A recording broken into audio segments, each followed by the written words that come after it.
Back here at Veterans Stadium for the Blue Hat Special. Yes, the Phillies will have their blue hats on here today. And the good news is before the rain came, and it was light rain at that, the field had already been manicured. So the pitchers were down in the bullpen warming up. And we're not going to have any kind of delay at all, even though the full tarp was put on the field. That's the good news as the Phillies and the Expos conclude this series here this afternoon. And both teams are looking forward to a day off tomorrow. More so the Phillies, because their off day will be at home, whereas the Expos will spend their off day in beautiful downtown Pittsburgh, Pennsylvania. Pittsburgh. You heard of that, didn't you? Let's take a look at the Sherwin-Williams starting lineups. First for the Expos. Leading off will be Lou Frazier. He'll be in left. Mike Lansing at second. Marquise Grissom in center. Moises Alou's going to play right field today. Lenny Webster will be the catcher. Randy Milligan will be at first base. Will Cordero the shortstop. Sean Berry at third, and Jeff Fassero on the hill. Defensively for the Phillies this afternoon, Ricky Jordan is at first base. Mariano Duncan plays second. Gentleman I spoke to before the game, Kim Baptiste at shortstop, and David Hollins at third. Pete Incaviglia is the left fielder with Lenny Dykstra in center and Wes Chamberlain in right field. Todd Pratt, does the catching today in place of Darren Dalton, and on the mound, 32-year-old left-hander Danny Jackson. Danny's got the blue cap on, as do all the Phillies today, and look at those numbers. They are great numbers. 19 walks, 53 strikeouts, 2.56 earned run average. He is sixth in the league in his ERA. Fassero's earned run average is third in the league. Danny Jackson now with the changeup, which has been refined by Johnny Padres, and he gives Pods a lot of credit for working with him. And also, as Fregosi calls it, the 40-pound sinker. Now down in the other bullpen, Jeff Fassero is warming right now. Fassero with a 2.29 earned run average, third in the league. A left-hander who has bounced around through 4 organizations, finally lands on his feet here with the Expos, the only team with which he has appeared in the major leagues. And he was a setup guy who has become a starter.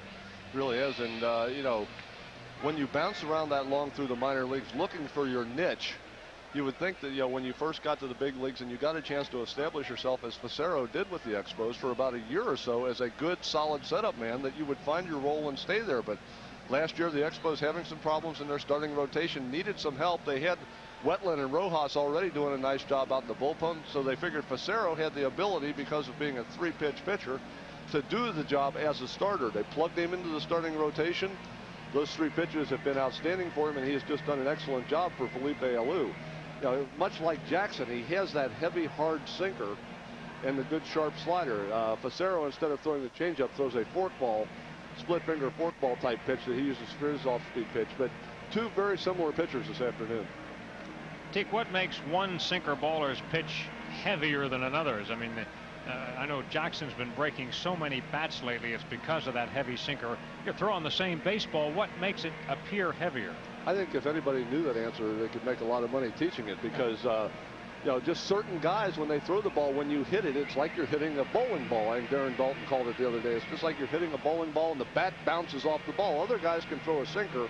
The ball sinks just because of the rotation of the baseball, makes it dive, but certain guys, you'll hit it and it'll be like hitting a ping pong ball. Other guys, it's like hitting a bowling ball. Don't know why that happens. Somebody cue the Phillies to take the field. The ball game is about ready to start, and the Phils are still sitting there, and I believe it's because the pitchers got up a little late. Danny Jackson still throwing in the bullpen, and that's why we do have an extra minute or 2 here. Take a look at the way the teams compare at this point. Of course, the Expos have the better record. They are hitting slightly better than the Phillies, pitching a little bit better too, and of course a big edge in the base paths, where Montreal has been the stolen base leader the last couple of years. You know, one thing we don't show you on there, though, is fielding. Now, fielding let the Expos down last night, and at this point they have committed 1 more error than the Phillies. You think of them as being a good defensive team. They have not executed this year. They have not executed. They have all the elements, and they have, I guess, that one great equalizer, speed. You know, we talked about it with the Atlanta Braves and the speed that they possess in their defensive setup. The Montreal Expos have the same thing. A lot of speed out there that can make up for a lot of mistakes. But as you said, the Expos have been bobbling the ball this year, have been making mistakes that are not typical of their ball club, and therefore they've gone in streaks. They've played hot for a while and they've played cold for a while. It really hasn't been dependent on their hitting or their pitching. It's been more dependent on how they're playing defensively. Now Jim Fregosi feels real comfortable up there at home plate with Tom Hallion, Jerry Lane, Jeff Kellogg, and Dana DeMuth, because he knows that area is not wired. He can say anything he wants to say. He's been a little more cautious in his clubhouse office here the last couple of days, but right up there he can just go ahead and be Jim Fregosi. And Jim Fregosi is a wonderfully entertaining guy, as I found out, Teak, when he preceded you in that very chair. For one game and one game only. That's not true. It was 6 games. Five in spring training. One official regular season and game. Also one game where we sat there 3 hours waiting for him to decide whether they were going to play or not, and they didn't. Well, let's check out some of the Major League news and notes that we can come up with here. Buck Rogers, of course, fired yesterday as the Angels manager, the first skipper in the big leagues to get the guillotine this year. And then the Yankees had their 10-game winning streak snapped last night, but when you've won 10 in a row, I guess you can't worry about it too much. The Dodgers also enjoyed only 1 day as occupants of first place all by themselves. They have been retied by the Giants. And the sad sack Padres, that really is indeed going to be a season-long story, I fear. 7 in a row down the drain. Yeah, this may not be the last time that we see that graphic when we talk about the San Diego Padres this summer. Dave Hollins, you know, I asked Dave before the ball game, I said, did that throw hit you last night from Sean Berry? He said, I don't know. But to me, it didn't look like it, looking at the replay. But I did hear one report this morning saying that it had. I don't believe that it did. In any case, when I looked at the replay, I don't think it did. What happened was, on the ball hit the Sean Berry's backhand, by the time he caught the ball, he was dead in line with home plate. There was really nowhere for him to get the ball to Darren Fletcher at the plate. So it looked to me like he tried to throw the ball low and it just bounced down under Hollins before he actually went into his slide at home plate. You know, Berry is an interesting story, Teak, because here's a guy who is in a 1-for-29 slump. Now, he must have been hitting pretty well before that, because he's still batting .280 despite being just 1 for his last 29. Usually when you're in an offensive slump, you think, well, at least I can help the club defensively. He must feel rotten today, wouldn't you think? Well, it was not a good night, let's put it that way, for Sean Berry. Danny Jackson gets the mound just the way he wants it.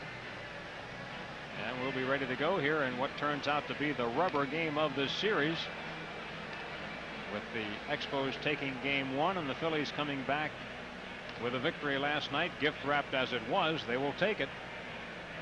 Well, the Phillies and the Expos played some great games last year. You know, it wound up 7-6 favor of the Phillies, but they were some outstanding games, especially the ones coming down the stretch, because they knew they were in competition with one another.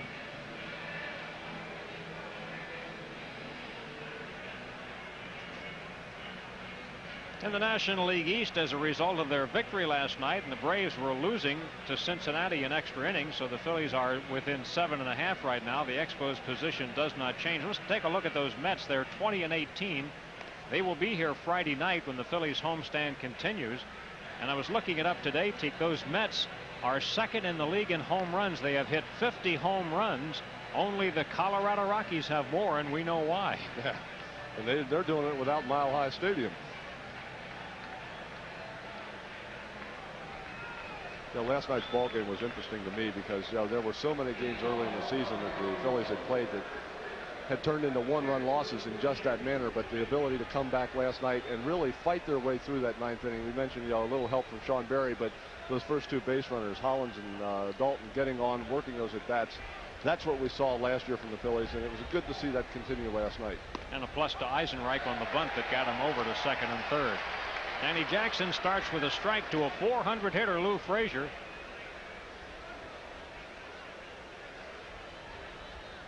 The game time temperature today is 63 degrees. It was 58 when we started here last night, so this is balmy.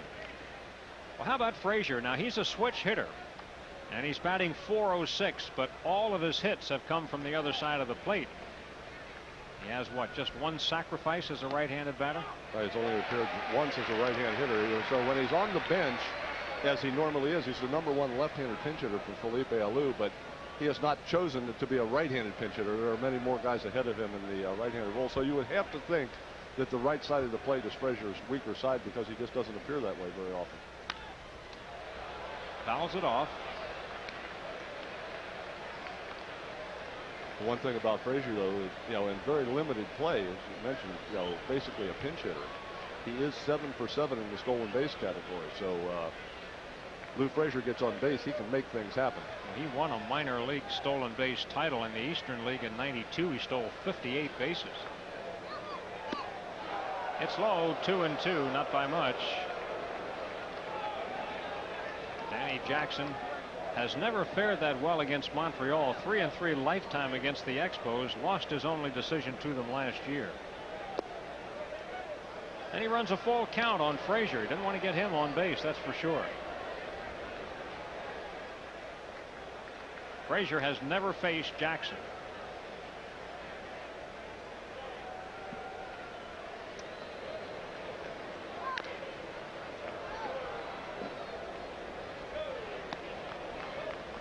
The Phillies used the bullpen last night. They went 5 pitchers in the ball game with West, Slocum, Anderson, and Jones all coming out of the bullpen as we check Lansing on deck. Certainly this would be another day where you'd like to get some innings out of your starter.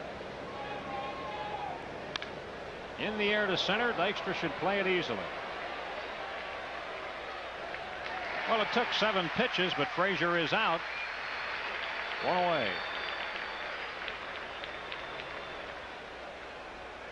Jackson works on Lansing.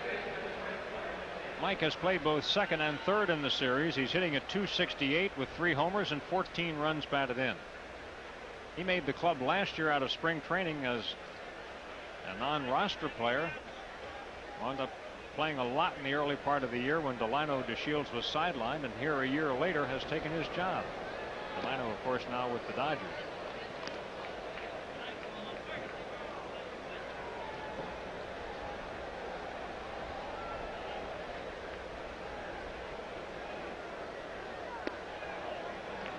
Lansing lays off. 2 balls and no strikes.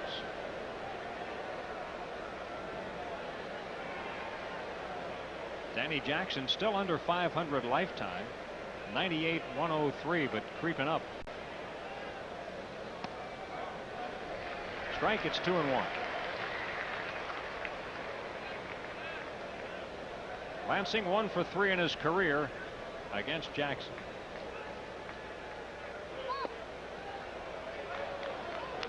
Three balls and a strike.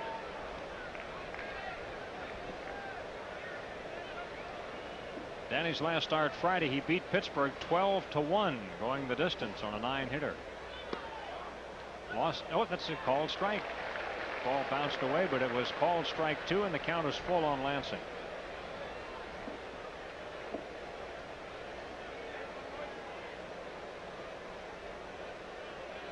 The on-deck hitter is Marquise Grissom.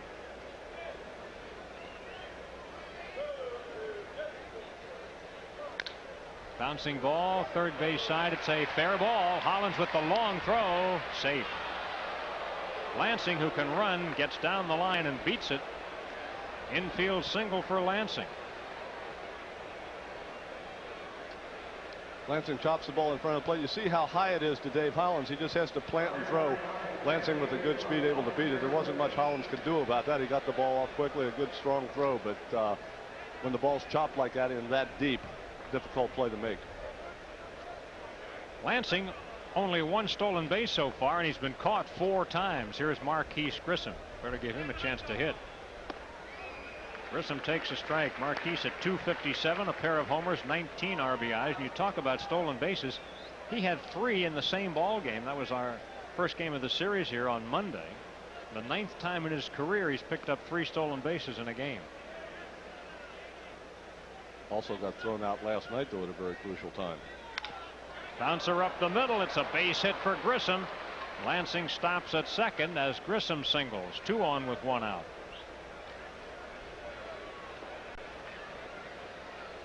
That'll bring to the plate Moises Alou. He's batting cleanup today. Gets promoted by his skipper slash father. And Alou brings the 2nd best batting average in the league up there with him. That .364 is 2nd best in the league. There's his dad, Felipe. Tony Gwynn batting at .391 to lead the National League this morning.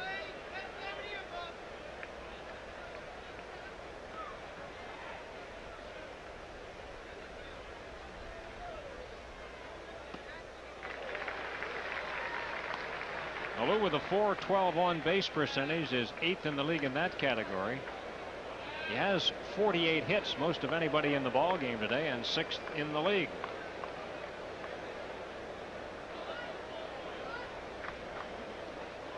Two on and one out in Montreal's first. The Expos have won 17 of their last 25, but they have lost 6 of the last 11. Time call. Alou has hurt Danny Jackson in the past. 3 hits and 9 at bats off Danny. Scary for Alou last year. That was September 16th in St. Louis when he dislocated his left ankle and suffered a broken leg when his spikes caught rounding first base. Punch shot to right field. It's a base hit. Bases are loaded. Throw comes all the way to the plate. Alou dumps a single into right field on which Chamberlain got a horribly late start. And they are loaded with 1 out.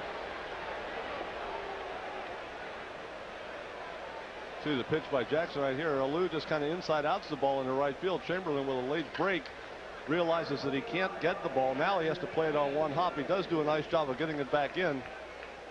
Lansing at second base not able to score. He had to wait to see if that ball was caught. So Montreal Expos now with the bases loaded, only 1 out, and really have not hit the ball hard. Lansing with the chopper in the infield, Grissom with the ground ball through the infield, and Alou with the flare into short right field. Lenny Webster, first ever at bat against the Phillies. Jackson's in trouble, but it's not all of his doing. They have not hit the ball that well, but still have the bases loaded. With 1 out. Fastball away, ball 1. Webster at .289 with a homer, 6 RBIs. Lenny out of the American League. Webster played with the Twins from '89 through '93. He's a .254 lifetime hitter. 29 years of age. Fouls it back. Ball and a strike on Webster.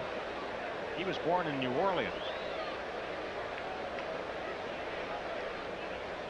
I can't recall many times this year, if at all, when there were 3 consecutive hits off Jackson. Especially the collection of hits we've seen here. Grissom's was about the only one that you'd expect really to be a hit. 1 ball, 2 strikes on Webster. Well, a great equalizer right now. Danny out in front. Get that good sinker down and away. Get one of those nice firm 1 hop, 2 hop ground balls to right out an infielder. Turn 2. Put this inning to bed.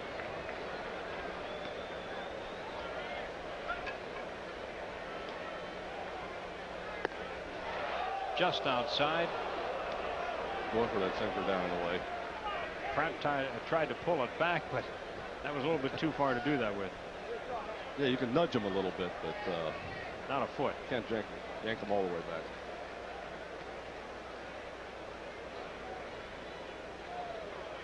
Uh-oh.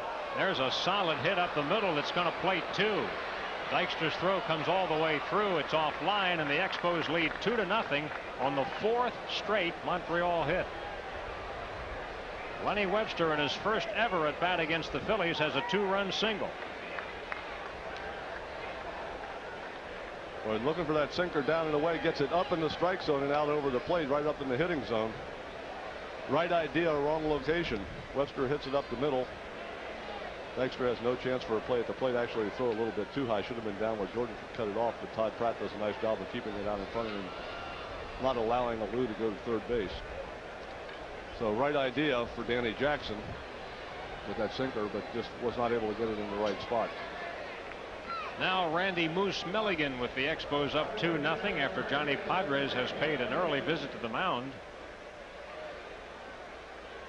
Milligan alternating with a slumping Cliff Floyd at first base. Neither one's hitting a whole lot. Milligan now just at 161, but Floyd, the left-handed batter, is 0 for his last 20. It's outside, ball 1. 4 straight singles have produced 2 runs for Montreal.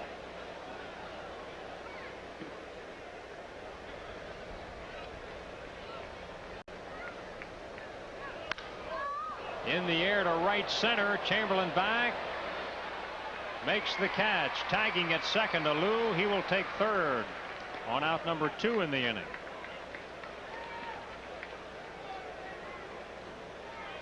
That'll get Will Cordero to the plate with runners at first and third, 2 away.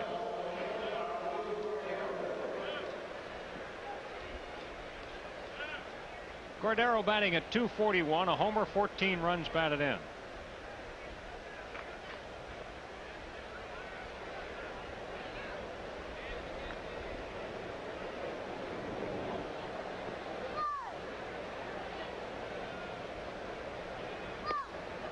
Outside, ball 1. Cordero, now 22, was signed at age 16. He's from Puerto Rico. Flew to the United States and he was signed right into Miami Airport.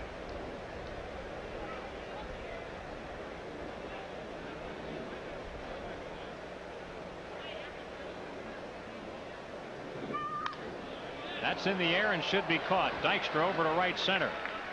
Chamberlain also there, and West makes the play. Cordero flies out to end it, but the Expos get 2 runs on 4 hits, and they leave 2 men on base. So at the end of the half inning, Montreal 2 and the Phillies coming up. Here's to you. I see it all out here. Whoa, check out the Ranger. Climbers get in trouble. Sometimes they need help. Hey, it can happen to anyone. Are you okay? You'll have to swing over to me.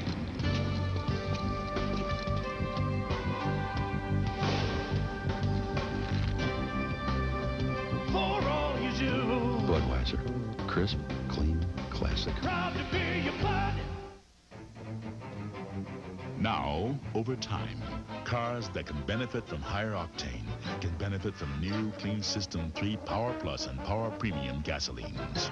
2 choices with an advanced system of engine cleaning that works over time for the highest performance, lower emissions, and improved mileage, changing what gasoline can do. New Clean System 3 Power Plus and Power Premium from Texaco. Give us 60 days and watch what can happen. On your mark, get set, grow. Kids 14 and under get a free growth chart featuring the Fanatic and Darren Dalton, compliments of the Mid-Atlantic Milk Marketing Association, when the Phillies mangle the Mets, Sunday, May 22nd at 1:35. Call 463-1000. Montreal leads at 2-0. Let's check out the Sherwin-Williams starting lineup for the Phillies this afternoon. It's Lenny Dykstra, Mariano Duncan, Dave Hollins, Pete Incaviglia, Ricky Jordan, Wes Chamberlain, Todd Pratt, Kim Batiste, and pitcher Danny Jackson. Defensively for the Expos this afternoon, Randy Milligan is at first base, Mike Lansing at second, Will Cordero at short, and Sean Berry at third. Lou Frazier gets a start today in left field with Marquise Grissom in center, and Moise Salou moves over to right. Lenny Webster is doing the catching, and on the mound, 6'1", 195-pound left-hander Jeff Facero. Facero, a 3-pitch pitcher. He throws a hard sinker, 90-plus mile an hour. Got a good hard-biting slider and a forkball, which he can throw for strikes just about any time in the count. His last start was on Friday the 13th when when the Expos beat the Cardinals by a score of 9-1. He's pitched 6 innings in that ball game, allowed 3 hits, 1 run, struck out 5, and walked 2. The only run he gave up was a homer by Ozzie Smith. We're talking about how good this guy is doing this year. The league is hitting a meager .217. That's right, and only 5 pitchers have come along to hold the league to a lower average. Lenny Dykstra right on the button at 300 now. Leads the league with 40 runs scored, leads the league with 19 doubles, and to me, Teak, the most interesting one of all, he leads the league with 25 extra base hits. Now here's a leadoff guy leading the league in extra base hits. And you think of the leadoff guy, his job is to get on base, but Dykstra kind of gets on base with a flair. He not only gets on so that the next guy can move him over, he gets on and moves himself over. So he's already in scoring position. Therefore, Mariano Duncan has been able to drive in a lot of runs this year because of the fact that Lenny is already in scoring position. He doesn't have to hit the ball to the right side. He doesn't have to bunt. He doesn't have to move him along. So he kind of does the number 1 spot and the number 2 spot in combination. And Jim Fregosi calling him the premier leadoff man, and he's certainly right about that. Just foul. 1 ball and 2 strikes. And on top of all that, he'll drop in one of those long ones every once in a while. He has the ability to hit the long ball. 4 times so far this year, and last year Dykstra had a career high 19 home runs.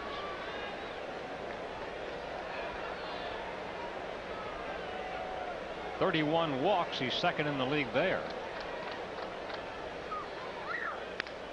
Another bouncing foul.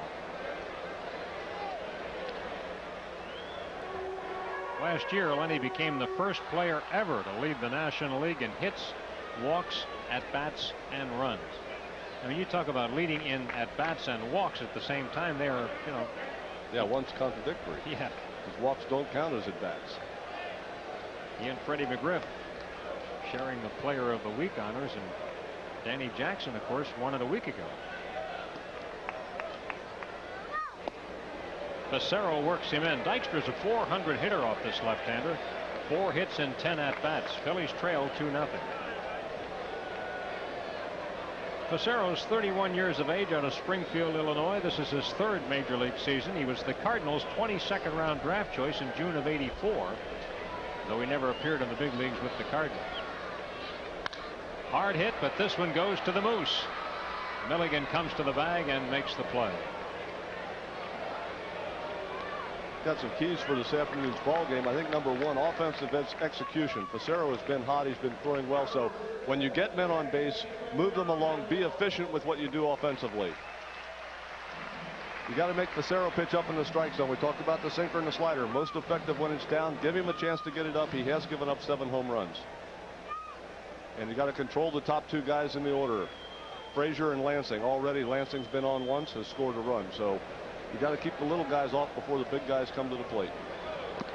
Here's Duncan. Had a key pinch hit in last night's ball game to get the Phillies within a run in the 8th inning, and then of course they came on and wrapped it up in the 9th without benefit of the hit. But Dunk's really done the job.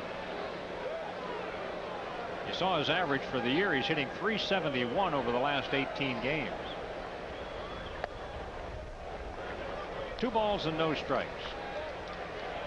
And those are the pitches right there that you have to lay off against Facero. Those ones that are just down and just off the plate. Because if you start swinging at those, he likes that sinker and the slider. Both are most effective when they're down. If you start swinging at him and make him make fewer pitches, you got to give him more chances to get the ball up in the strike zone. That one, another ball down.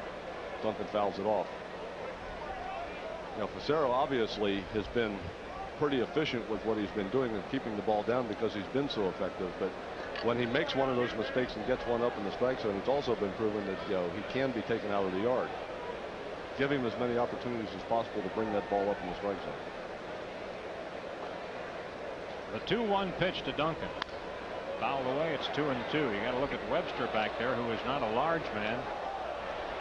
Webster catching against the Phillies for the first time. And he's already paid a dividend offensively, knocking in the 2.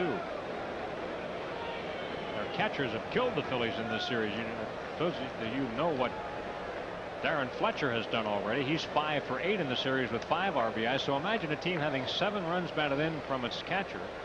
And we're in the first inning of the 3rd game of a series. Duncan got a piece. He's still alive.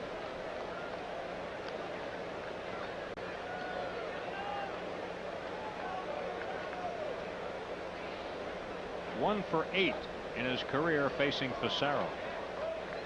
You talk about the Expos catchers doing damage in this series. They still have one that we haven't seen yet. Tim Spear, one of the few clubs that are carrying 3 catchers, although Spear used primarily as a pinch hitter. The 2-2 to Dunk. He lays off it. Full count. Last year the Phillies saw Facero in relief 6 times. And he was 1-0 against them with a 1.00 earned run average. Lifetime against the Phillies, he's 1-3.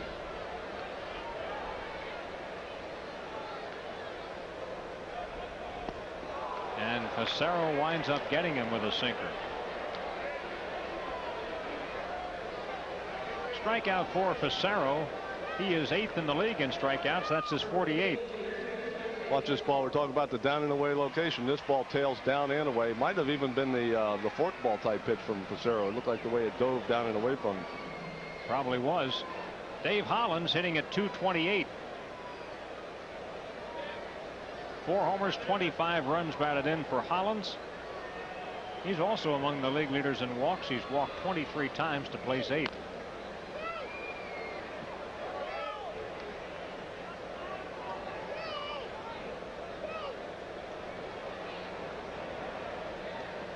.310 lifetime against left-handed pitching. This year, of course, Dave's been better from the other side of the plate, but career-wise, that holds up.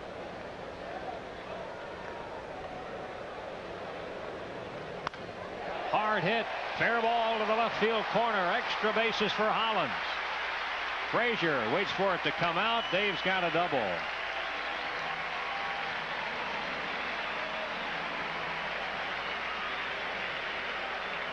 Well, Dave Hollins has been claiming that he's been getting tied up by left-handed pitchers, not being able to get his arms out. Moves back off the plate, gets good extension here, and just lines the ball into the left field corner. Absolutely no play at all for Lou Frazier. He just has to wait for it to kick around. Dave Hollins 2 outs on second base. So, you know, there's been a big difference in Dave Hollins since he backed off the plate and has freed his arms up. He was hitting the ball much more sharply, as we are used to seeing him from the right-hand side. So hopefully that was the adjustment needed. Pete Incaviglia with a 267 batting average, 4 homers and a dozen RBIs. Low ball 1. Inky 1 for 4 in his career off Facero. Phillies trying to get something going here with 2 outs.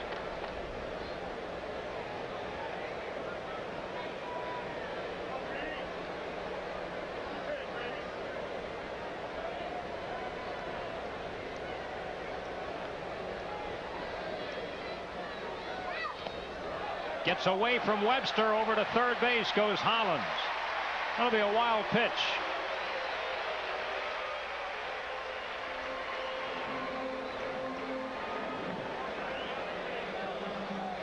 Ball pretty wide. Webster actually does a real nice job of just getting a glove on it where it is, but then when it hits its glove, it pops up. He loses sight of it. Hollins at second base immediately sees that he doesn't know where the ball is and is able to move up. But Webster did a nice job just getting his glove over there. Had the ball stuck in his glove, that would have been a great play. Fortunately for the Phillies, it popped out and up, and he couldn't find it. 2-0 on Incaviglia. It's that off-speed fork ball again. So it appears, at least early, Facero, when hitters in situations where they think they're going to get the fastball, we talked about his ability to throw the fork ball 4 strikes, will throw it when he's behind in the count.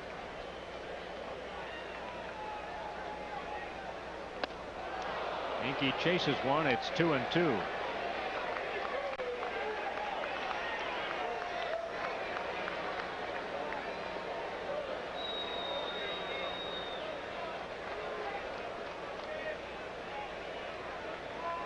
Happy 79th birthday today to Ann McCann from son Joe.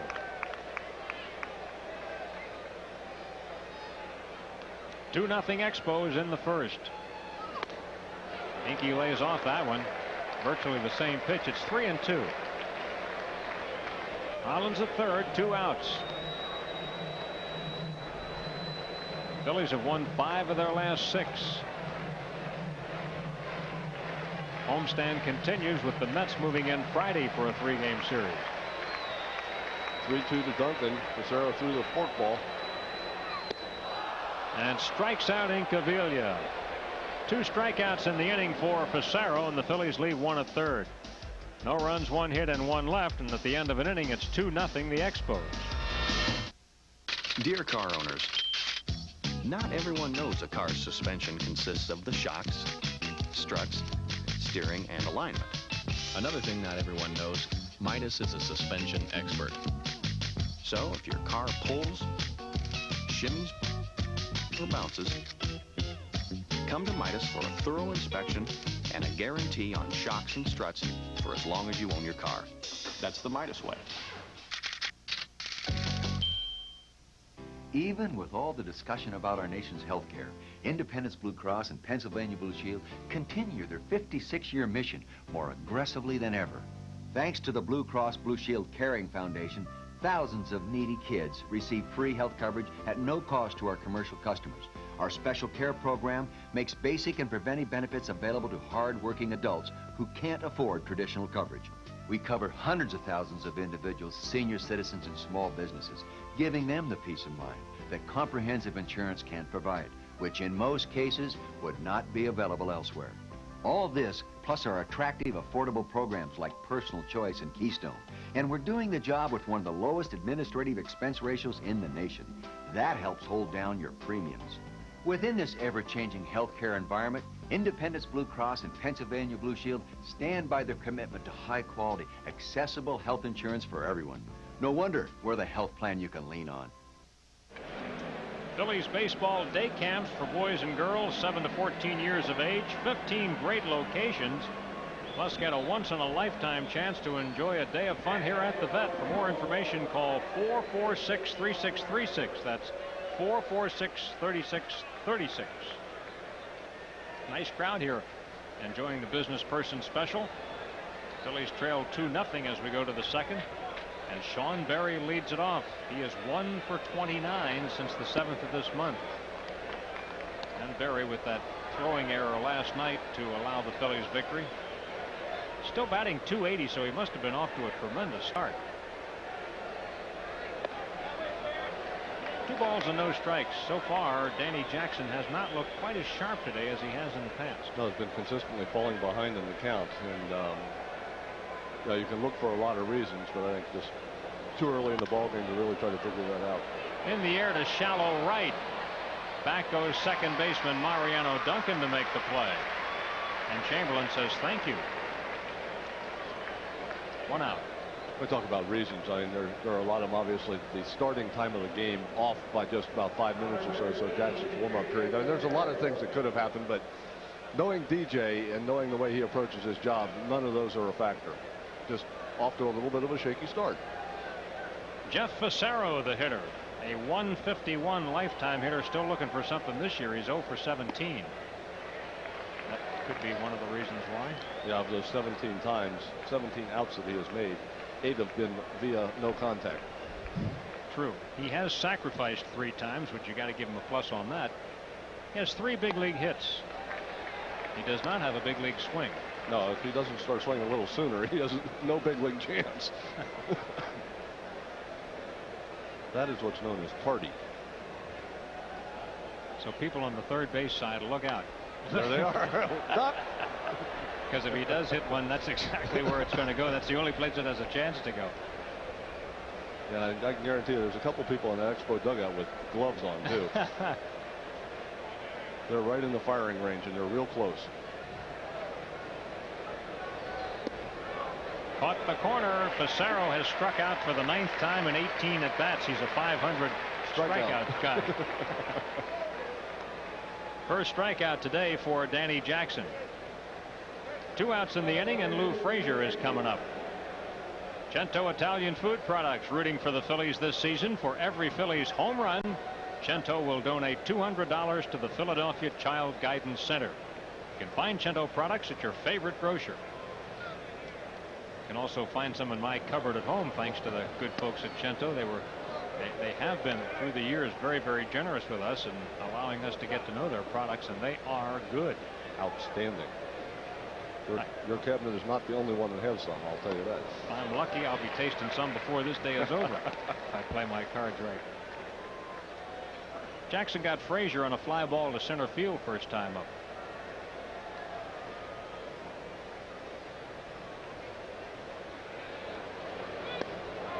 That's a strike.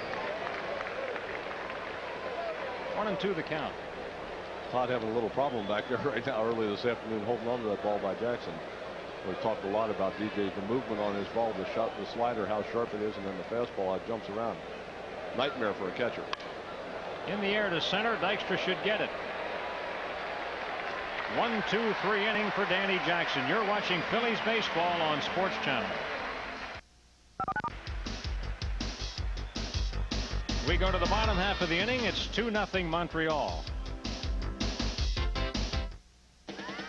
The Phillies take on Doc Gooden and the New York Mets Friday, May 20th at 7:35. Saturday, May 21st at 7:05. And Sunday, May 22nd at 1:35, when kids 14 and under get a free growth chart featuring the Fanatic and Darren Dalton, compliments of the Mid-Atlantic Milk Marketing Association, the Phillies and the Mets, and a free growth chart with Darren Dalton. For tickets, call 463-1000. I'm gonna take to the streets and spend some time on the road. I need a truck that'll take me where I wanna go. I need a Dodge, Dodge. Big Magnum engines, don't take them for granted. Overall, the most powerful line of trucks on the planet, that's Dodge. From America's truck stop, Dodge. From 4x4s to club cabs, from Magnum V8s to the mighty Cummins Turbo Diesel, they're all at America's Truck Stop, your Dodge dealer.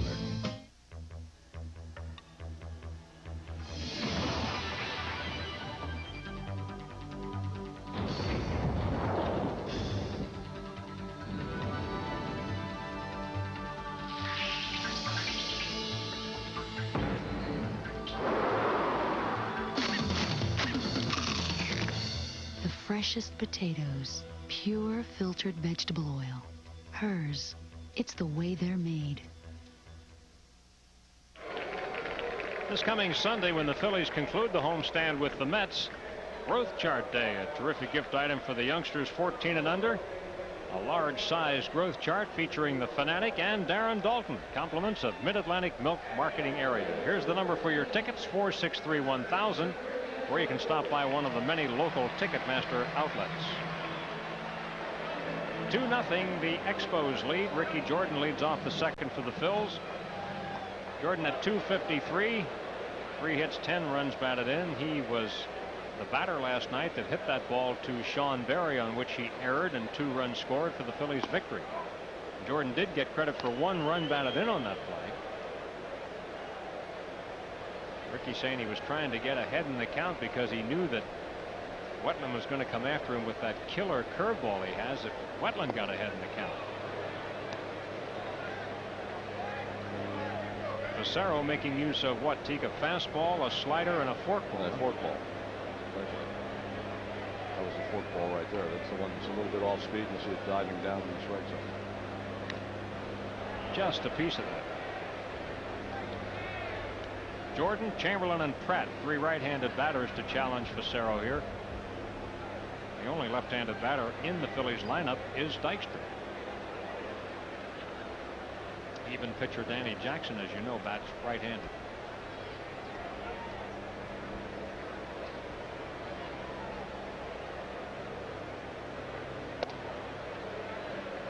That was a waste pitch. Yeah.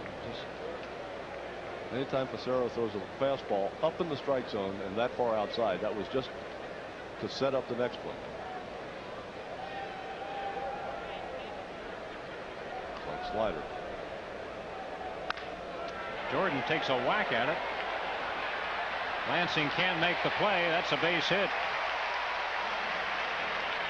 Jordan jumping on the bag to make sure he got there ahead of the throw. Ricky with an infield single to start the second. The ball chopped up the middle. Lansing does a nice job of getting rid of it in a hurry. And then watch Milligan. Milligan's actually in foul territory. Ricky has to hit the bag and then jump over the top of him. Milligan had to stretch. See him here, hits the ball and has to get over the top of Milligan's leg because he's hanging out in foul territory. Very dangerous play. Yeah, you see runners stumble sometimes when they do that, and that's where injuries occur. And you see Achilles tendons on first baseman sliced by getting stepped on when they get in that position too. Not where you want to be. Wes Chamberlain at 293 with a pair of homers and 5 runs batted in.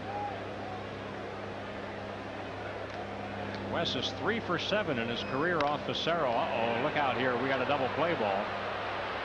And the Expos turn it. A tailor-made double play ball. Bases empty, 2 outs in the inning.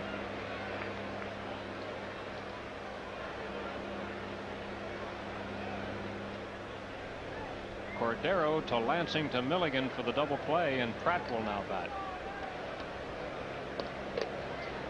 Todd today making his 6th start, hitting at 200, but he is a .318 lifetime hitter off left-handed pitching.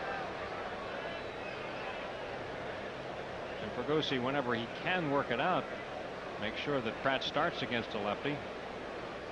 Darren Dalton gets the day off against the lefty.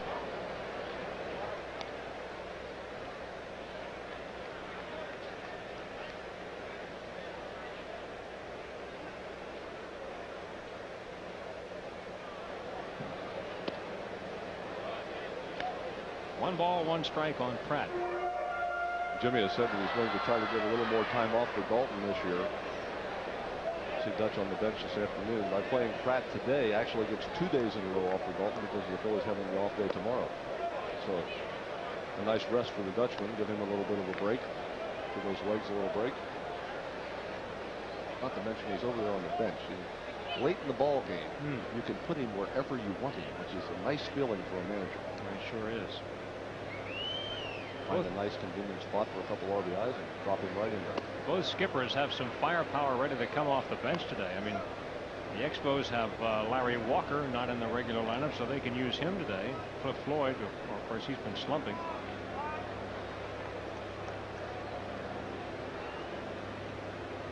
Both four hitters from last night on the bench this afternoon. There's Walker. That's pretty good pinch hitting opportunities. The count is full on Pratt. Phillies have been held to 2 hits by Facero. Holland's 2-out double in the first, and Jordan's infield single here in the second.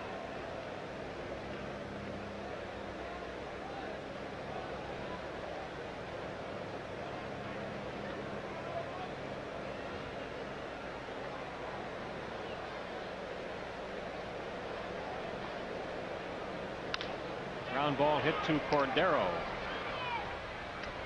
That'll take care of the Phillies in the second inning.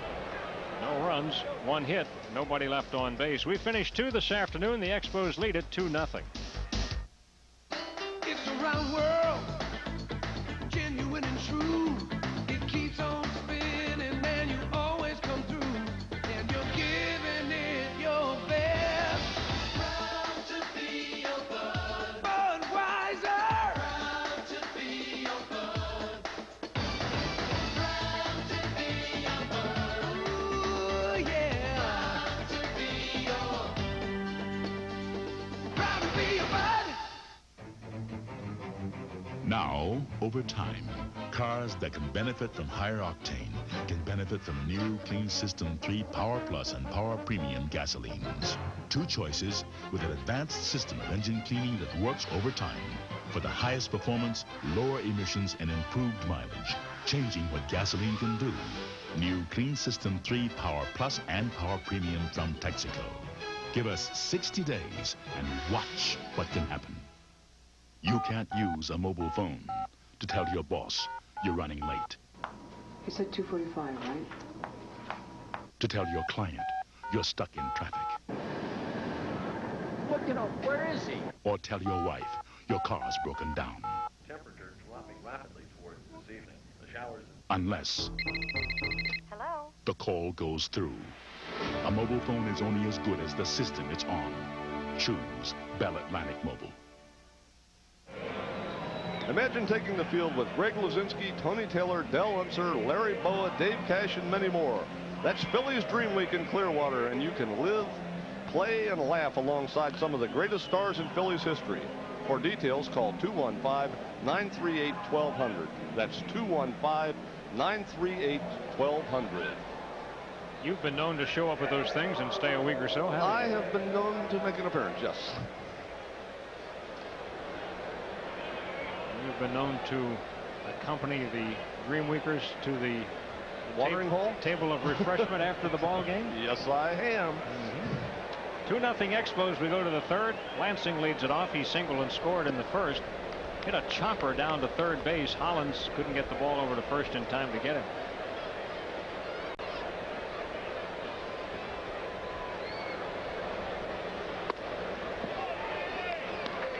Lansing has had hits in every game in this series, but today was the first time he has scored a run.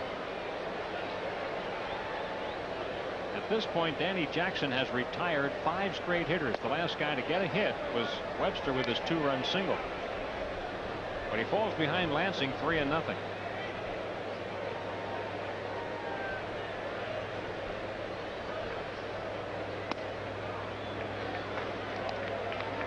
Even though it's early in the ball game, you're looking for keys as far as who's pitching well and who's not. Danny Jackson, 1, 2, 3, 4, 5 of the 6 outs via fly ball outs. And that's not typical, is it? No. Here's a play for Batiste, gets it over there in time, and Lansing is out. There's the first ground ball out of the afternoon. And that's what is more commonly associated with Danny Jackson and the sinker ball. Phillies in May on Sports Channel 1 week from tonight at St. Louis. That'll be the 25th, and then 2 days later back here at Philadelphia for the Astro game. Mitch in town. Don't forget our pregame show always starts 30 minutes prior to the ball game. We hope you'll join us for that. Marquise Grissom singled and scored in the first.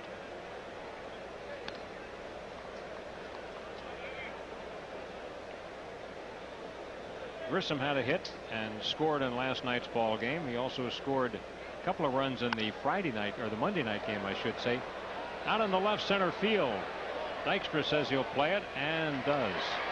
Grissom is out, 2 down. They talk about early indicators, fly ball outs, and the fact that Danny Jackson has consistently been missing with the first pitch. So, he's given up the 2 runs. He has not been hurt too bad so far early in the ball game, but look for him as the afternoon goes on to pick up the pace, be able to start getting ahead in the count and start getting more of those ground ball outs. That will be an indicator as to when he is really starting to find his groove, and it will come. Alou single as part of that 2-run rally in the first, hiking his average now to .368. Here's a guy at the beginning of the year, because of that severe leg break that he had last year, they weren't playing him in back-to-back ball games. They sure are now. Nice backhand pickup by Kim, throws high, but in time. You're watching Phillies baseball on Sports Channel. Expos go in order. We move to the bottom of the third, 2-0 Montreal. The Astros and the Wild Thing come to town Friday, May 27th at 7:35. Saturday, May 28th at 7:05. And Sunday, May 29th at 1:35. When all kids 14 and under get a free beach towel featuring the National League Championship logo, compliments of MAB Paints. The Astros come in. Mitch Williams comes back. Reserve your tickets now. Call 463-1000. That's 463-1000. It's got a new cover, it's got a new name, but on the inside it's exactly the same. It's the real fine, genuine, more choices, gold mine, yellow pages from Bell Atlantic. Presenting the genuine Bell Atlantic Yellow Pages. Same book, new name. 9 out of 10 use it. The genuine Bell Atlantic Yellow Pages. Real fine, genuine, more choices, gold mine, yellow pages from Bell Atlantic. Same book, new name. It comes specially equipped with dual airbags, cruise control, air conditioning, 4-speaker AM/FM cassette stereo, and power accessories like luxury sedans costing twice the money. The 1994 Nissan Altima GXE. It not only defines what a luxury car should be, it redefines what a luxury car should cost. Lease the Altima for just $750 down and $229 a month for 36 months.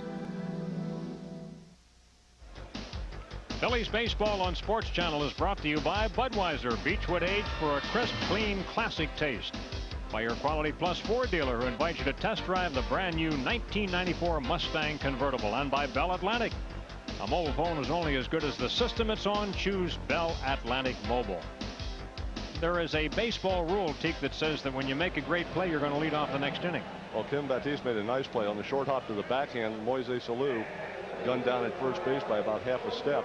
Talked to Kim before the game about that, and we were talking about how much work you have to do when you're not an everyday player to keep yourself sharp.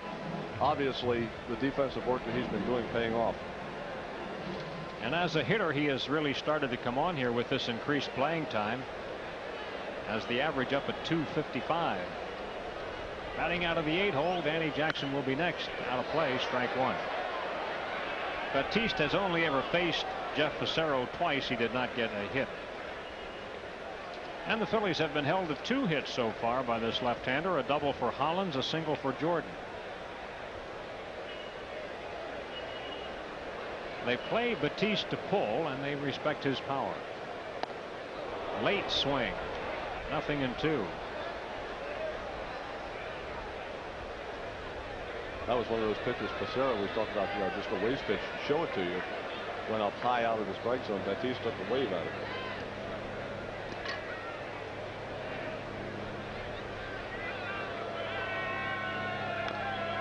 Gets a piece. Still 0-2 on Batiste.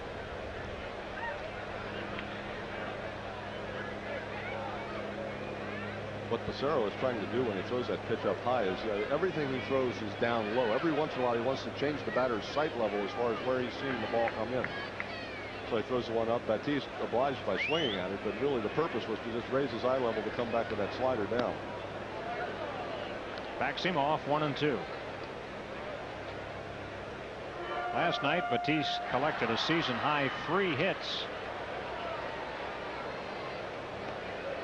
And an outstanding defensive play also in that ball. Indeed. Caught by the third base umpire off the carom on the wall. Dana DeMuth with a good catch. Had him played perfectly, didn't he? But a bad throw. He went to throw it to the fan in the stands. It came up short. Came short. Well, Boa helped him out.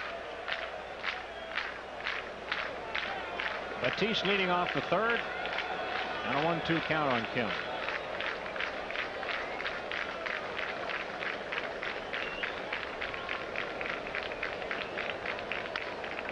He put it in play. That ball was way outside. Milligan gets it over there to Facero in time for the out. There's a pitch he shouldn't have swung at. Facero had been working inside. Comes with that forkball that dives way down and outside, way out of the strike zone. Batiste with one hand just able to put it in play. Not very sharply at all. Milligan to Facero. Only done that about 1,000 times in spring training every year. They do it perfectly. DJ Danny Jackson, 3 hits and 20 at-bats, figuring out to a 150 average and 115 lifetime. Getting a slight advantage to be able to bat right-handed off Facero.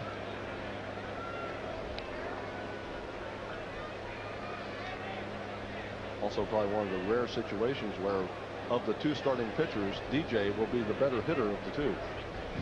Doesn't happen very often to DJ. I think that Danny is improving some as a hitter. I mean, you're right. He's never been known as a good hitter, but I think he's getting a little bit better. Well, what he's done is before he used to go up and wail wildly at the ball, trying to hit the ball out of the ballpark. Now he's changed his approach a little bit. Just goes to the plate and tries to make contact, put the ball in play, and see if something good will happen. 1-2 on him. Webster runs it down. It's 2-0 Montreal. And the Phillies await the arrival of the Mets here Friday night. News before the ball game regarding Phillies pitching. David West is going to get a start. Jim Fregosi, in his attempt to get West squared away in the bullpen, he's been so shaky lately, he's going to start him Tuesday in St. Louis. Think that'll help, Teague? I think it's something that's been done before. This is not a rarity. Back through the middle. That's where you're supposed to hit it, but there's Cordero, and he makes the play. 2 outs in the inning. Travel arranged through U.S. Air, offering convenient non-stops between Philadelphia and Seattle, making business travel easy. U.S. Air begins with you. Seattle with one of the greatest markets in America. The Pike Place market is, in my opinion, the best in this country. Here's Lenny Dykstra, 0 for 1 in the ball game. Ground ball to first.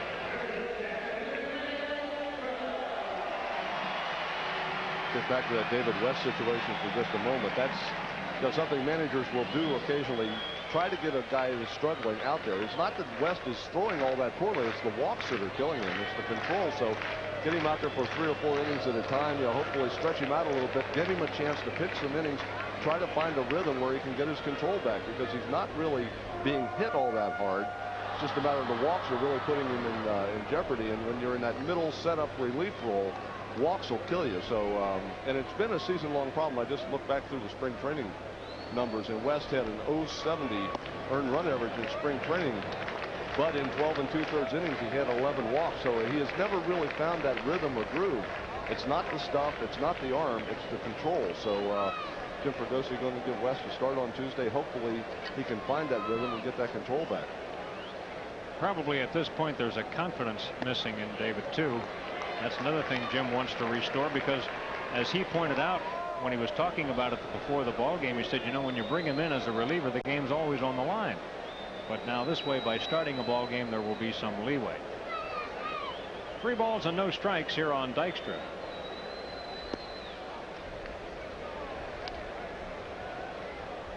Facero has not walked anybody.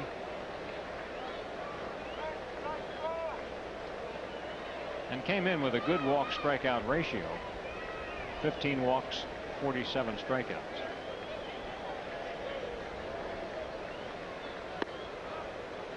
Strike on the inside corner. Lenny didn't like the pitch. He'll wait for a better one.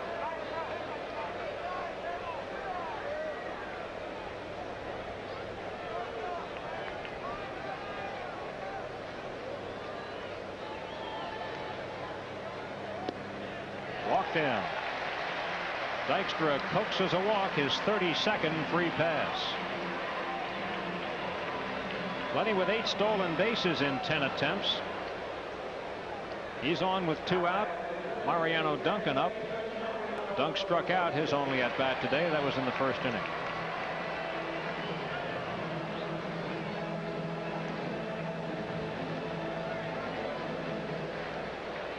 Duncan 1 for 9 in his career off Facero, so Jeff has handled him. And we'll look to do it here and get the 3rd out.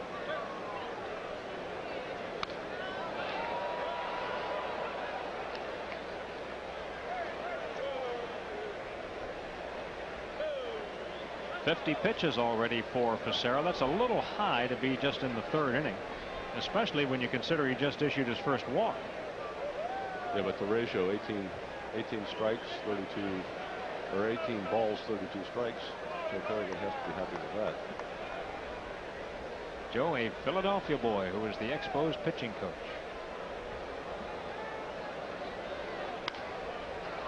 Foul down the right side. Looked both times to me like Duncan was trying to hit the ball to right field. Well, 2 of the 3 pitches, the sinking fastball and the forkball, which Facero throws basically on the outside part of the plate to right-handed hitters, have to be hit the other way. What complicates that matter is the fact that, when he does throw the slider, if you're geared to hit the ball the other way, that slider very difficult to then speed up the bat and pull it. Dykstra at first. You saw the defense set for a straightaway hitter. Cover as much territory as possible. Here's a ball that is hit on the right side, but it goes right to the Moose, and Milligan makes the play. No runs, no hits, and 1 man left on base. We finished 3 at Veterans Stadium, and the Expos lead 2-0. I finally made it to the big leagues. And my first game, we get the call. And I'm thinking, how lucky can a guy get?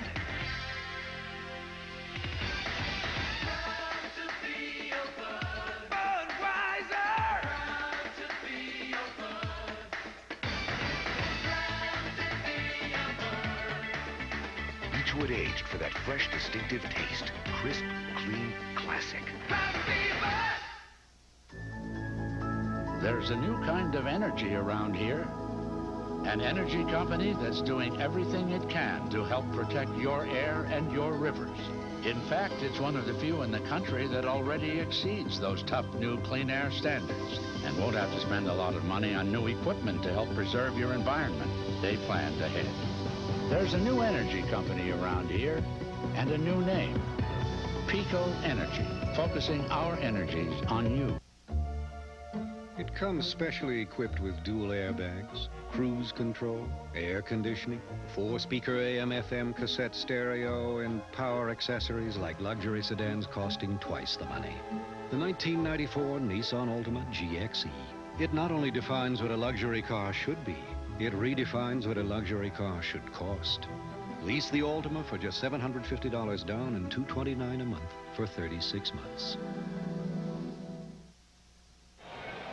The last Sunday in May, a full-size beach towel for all fans 14 and under, featuring the Phillies 1993 championship logo. It comes compliments of MAB Paints. Make your plans to come out. Order your tickets easily by phone, 463-1000. See the Phillies and the Astros. You're right, Mitch will be here. Kind of reception you think Mitch is going to get here at the vet, Teak? Probably the same as Lance Parrish got, only a little more boisterous, I would guess. I wonder, he's become kind of a cult hero now that he's gone, you know. Well, here's Webster. He's done his damage today. A 2-run single back in the first, and that's all that's been posted so far. We now move to the 4th. Webster spelling Darren Fletcher today, and he's already done his average damage, I should say. Fletcher 5 for 8 previous 2 games in the series. He knocked in 5 runs.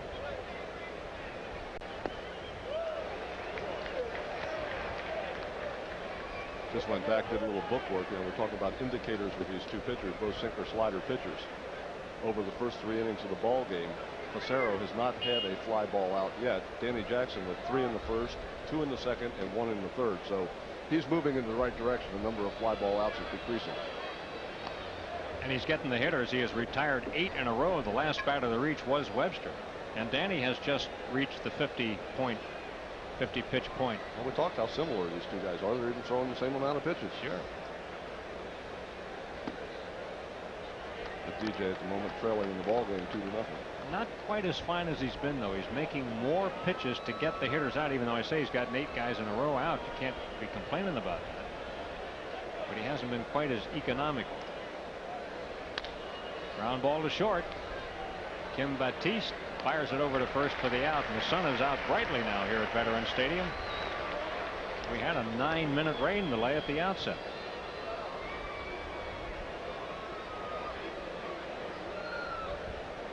Still some clouds overhead, but right now the sun is shining. Randy Milligan steps in. He flied out to right field in his only at bat.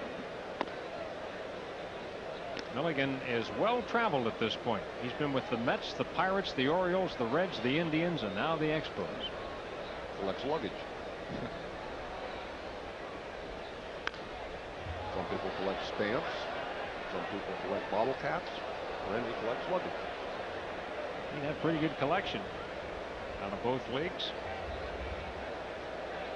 Bubblegum cards. You collect a lot of things. Check swing roller foul.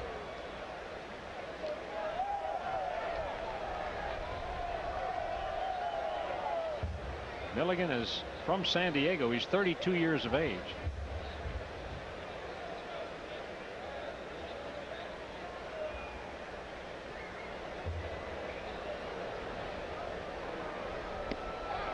Bingo. Ball down on strikes. Jackson's second strikeout.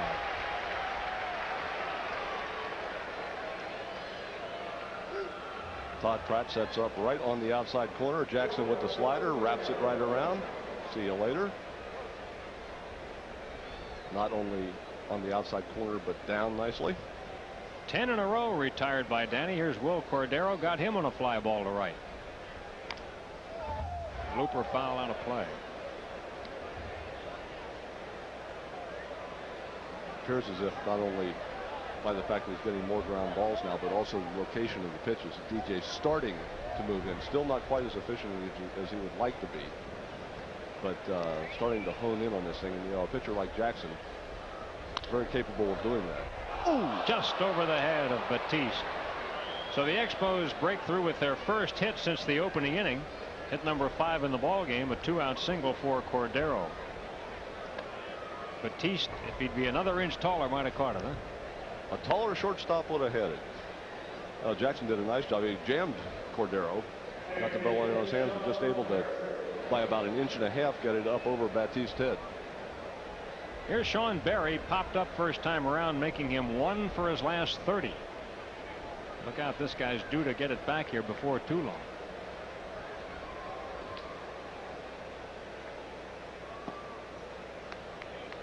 Ball 1 on Berry.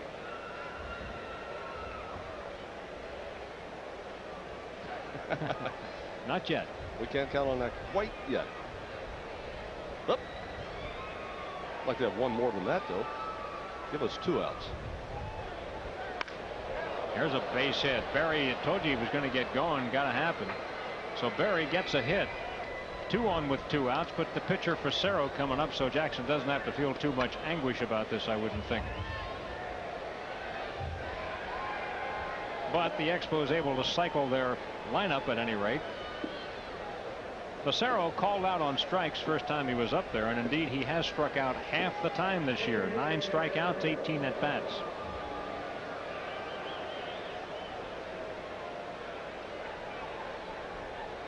It's nice to have a guy like this come up in a situation like this, but you want to make sure you become very aggressive and go to it and take it right to him. Not hanging around waiting either. He can get his cuts.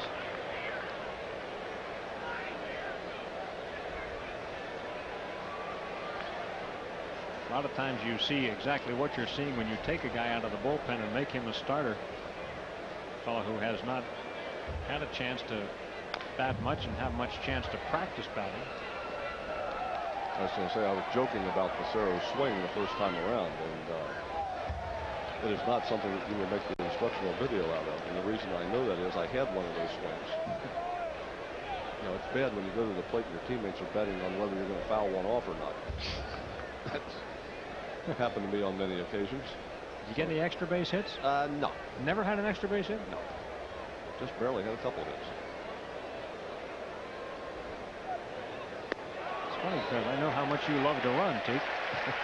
Facero is called out on strikes. You're watching Phillies baseball on Sports Channel.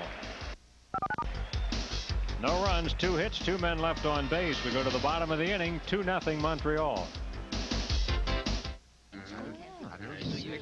He hasn't been working days, officer. He kept my poor Lenny up half the night with all his cheering and clapping. Missing work, cheering, clapping alone all night. I see it all the time. He's hooked on Prism. Police, open up! Field, way back! If you're hooked on the Phillies, you'll be hooked on Prism. We're televising 40 exclusive Phillies home games this season. To order, call 1-800-CABLE-ME or your cable company. Uh-oh. Looks like extra innings. Get ready for a dynamite cable combination, Sports Channel and the Phillies. Join Sports Channel all season long for exciting home team baseball action featuring the National League champion Philadelphia Phillies. The fun starts 30 minutes before game time with the Sports Channel Phillies pregame show. And then it's showtime as Dykstra, Dalton, Kruk, and the rest of the Phillies battle the best of the National League. Join Andy Musser and Kent DeCulvey for all the excitement of Phillies baseball on Sports Channel, bringing you the best in regional sports. You don't want to be all wet? Come get a free beach towel featuring the NL Championship logo for kids 14 and under. Compliments of MAB Paints when the Phillies take on Houston and the Wild Thing. Sunday, May 29th, 1:35. Call 463-1000. You know why your Quality Plus Ford dealer is the Truck Authority? Motor Trend says the Ford Ranger is bad news to the competition. Surveys prove Ranger beat the competition in overall quality. Plus, Ranger comes with 24-hour roadside service. It's the #1 compact pickup for 7 years straight. With $1,800 total savings, it's everybody's favorite little bad boy. That's why your Quality Plus Ford dealer is the Truck Authority. Get to Wawa today for a chance to win one of 30 Ford Mustangs. Well, as the game moves along, those 2 first-inning runs loom a little larger. It's still 2-0 Montreal, bottom of the 4th. The homestand continues on Friday night when the New York Mets move in for a 3-game series, concluding with Growth Chart Day here on Sunday. Order your tickets easily by phone, 463-1000, or stop by the Center City Ticket Office, Mellon PSFS, Broad and Chestnut Streets. Dave Hollins to try to get it going here in the 4th. Hollins has one of 2 Phillies hits today, a screaming double to the left field corner. Easily the hardest hit ball by a Philly batter today.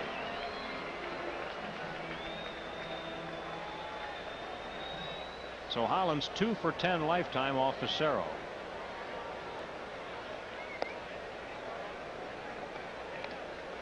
Dave, of course, is played as a pull hitter. Grissom plays a very shallow center. That's not just against Hollins, though. That's against anybody. And can he glide back to get him? What a smooth operator in center field. Yeah, there's only a few outfielders that have the confidence to play that shallow. Marquise Grissom, one of them, knows that he has the ability to go back on the ball and get to it. Of course, Paul Blair, one of the great outfielders with the Baltimore Orioles for years, also was able to do that. And if you have that ability to go back by playing in, then you can cut off a lot of those little dunking hits over the infield. So it's an advantage defensively, but you have to have confidence in yourself to be able to retreat and still cover the gaps. Have to have confidence and the speed. Just another small part of that equation. Really, Marquise Grissom has that. He has both. You're right. 2-1 on Hollins.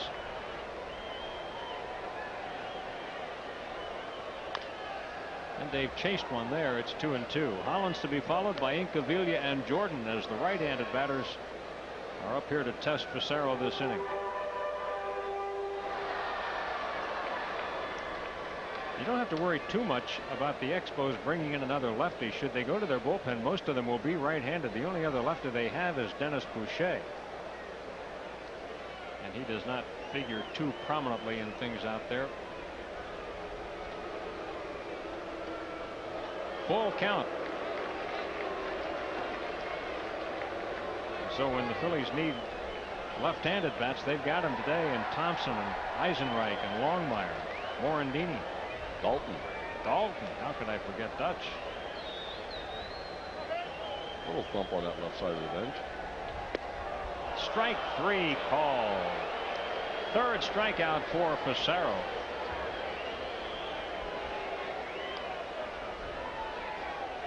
See Webster slides to the outside just a little bit.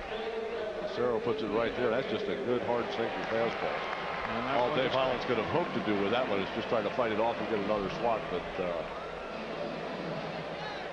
elected to try to take it and hope it was ball 4. Didn't dive out of the strike zone. Pete Incaviglia, he struck out swinging to end the first inning.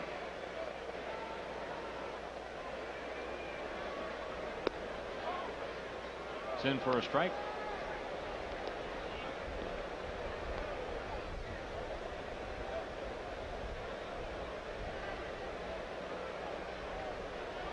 Inky started out slowly this year after a great spring training, but he's been getting in the groove lately.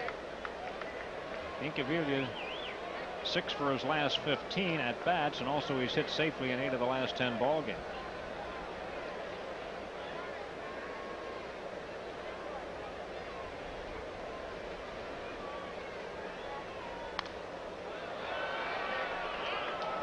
Incaviglia, an interesting guy, and here's a fellow who lifts weights because he likes it, not because he's working on his body, but I mean, to him that's recreation. He does it all the time, winter, summer. He is a weightlifter because it's his hobby. Some of us play golf, some of us run, some of us lift weights.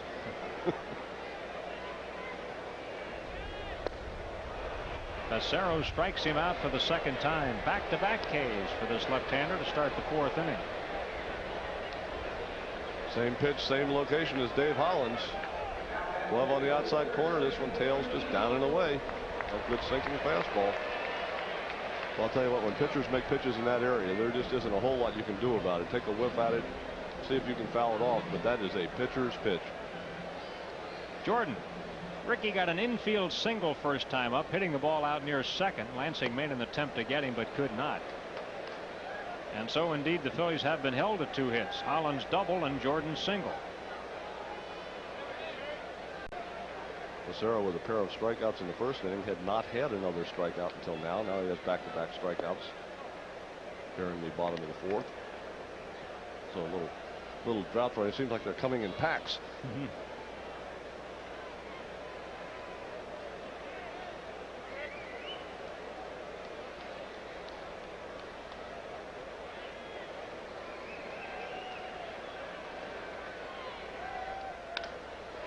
Jordan takes it the other way and dumps a single into right field. Ricky hangs on. Alou's got a pretty good arm, even though normally he's not out there in right field. So Ricky Jordan 2 for 2 in the ball game. Phillies get their 3rd hit, and Wes Chamberlain comes up. Wes represents the tying run, Teak. You do what you can with a guy like Facero throwing that sinker down and away and the forkball down and away. Ricky just doesn't try to pull it, just puts the bat on and able to lay it out into right field. Chamberlain grounded to short last time up. It was a double play.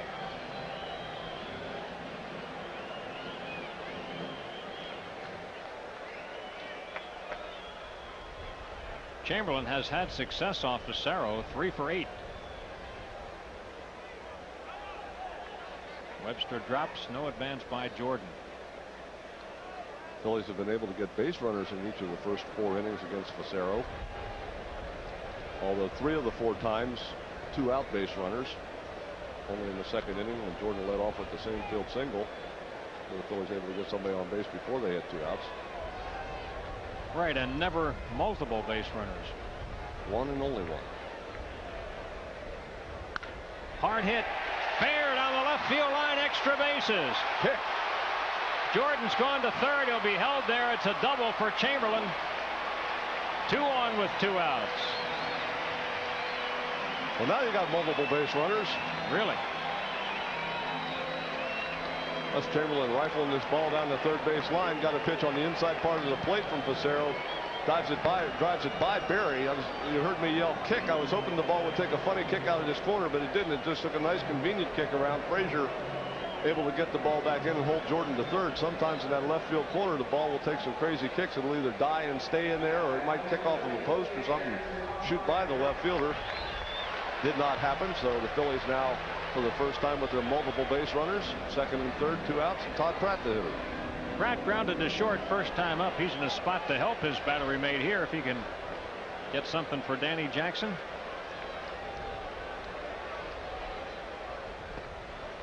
Ball 1.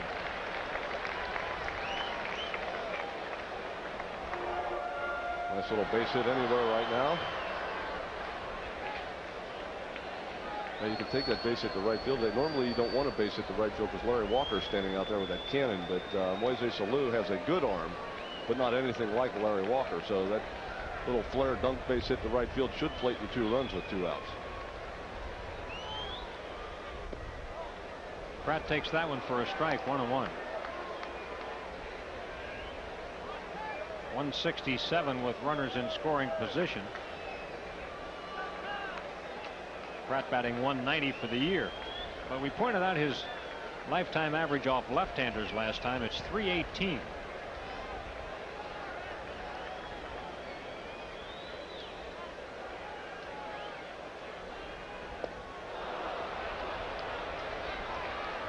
Passaro's gotten good mileage out of that, hasn't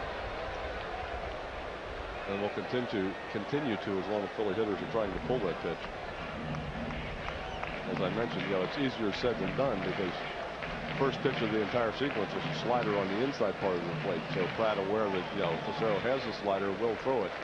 And the reason why you throw it is to set up those pitches on the outside part of the plate.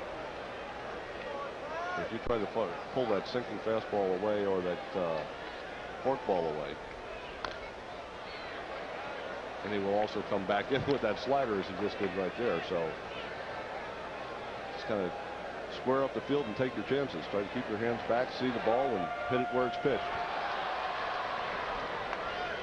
That's about what you have to do with 2 strikes, and the count is 1-2 on Todd.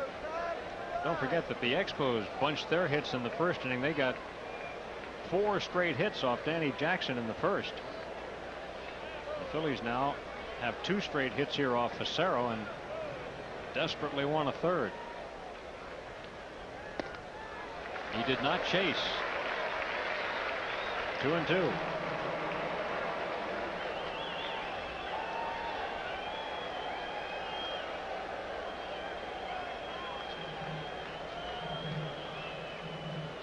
Skipper looking on. Hopefully 1 base hit away from tying this ball game up.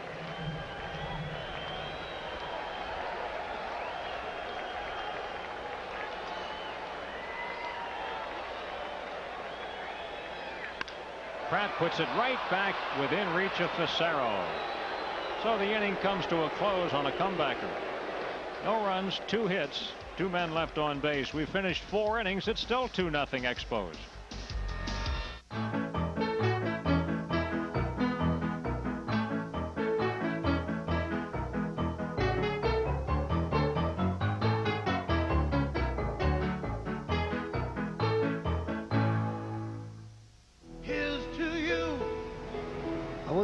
When my old boss called, he said he had an opening, more responsibility, an office with a great view, even a piece of the business.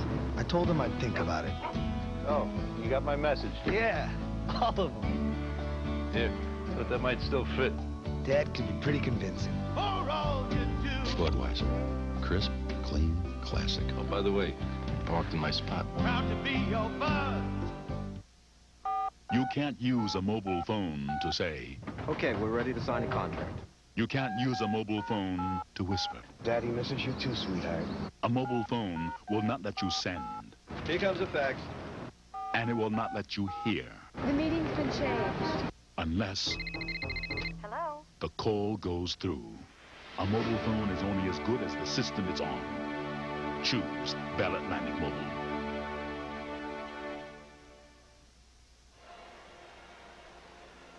Now we're back here at Veterans Stadium where the Expos lead the Phillies 2-0 as we move to the 5th inning of our ball game, and the sun is out brightly now.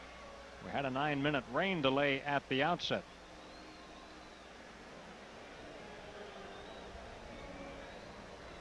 My Mike Williams did a heck of a job for the Phillies. The Phillies got some great pitching out of the guys at the end of the rotation. Williams and Sean Bosky have really stepped in to make a major contribution. Mike Williams' next start is going to come Friday night against the Mets and Mauro Gazzo.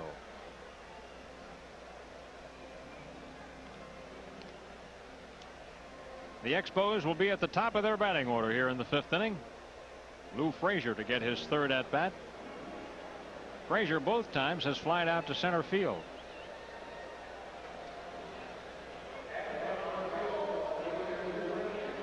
A switch hitter who normally bats left-handed, getting his first right-handed at bats today, save for a sacrifice. He bunts here, bunts it foul, strike 1. Frazier trying to find a way to use his speed. Dave Hollins down at 3rd base, even with the bag. There's the Crucker on the bench.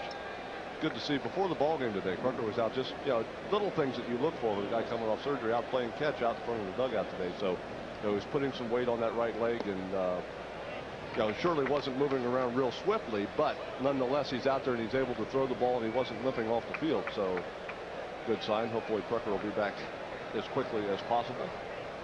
And on the same day he was operated on, so was Coach Irish Mike Ryan, who was back in the bullpen today. And Irish says, boy, it's great not to have that knee aching every minute of every day. He says it's sore from the operation, but getting better every day.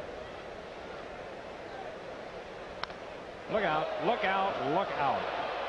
Bat goes flying, didn't hit anybody. If it did, it glanced off his shoulder as he felt his back. He turned his back on it and hit him in the back. Says, I don't want it, you take it. They'll give him an extra one, though. Give him a different one. Go to the rack. What would be interesting if Frazier picks it up and finds out that it's broken. Yeah. Out in front, the bat slips out of Frazier's hand. The old helicopter into the 2nd row. That is dangerous, too. You talk about baseballs flying into the stands, and people aren't paying attention, they're not watching. Well, if you're not watching, one of those bats comes whipping through the stands, because it takes out about a 3-foot swatch when it comes through there. It's not as small as a baseball. It's got a better chance of flipping it.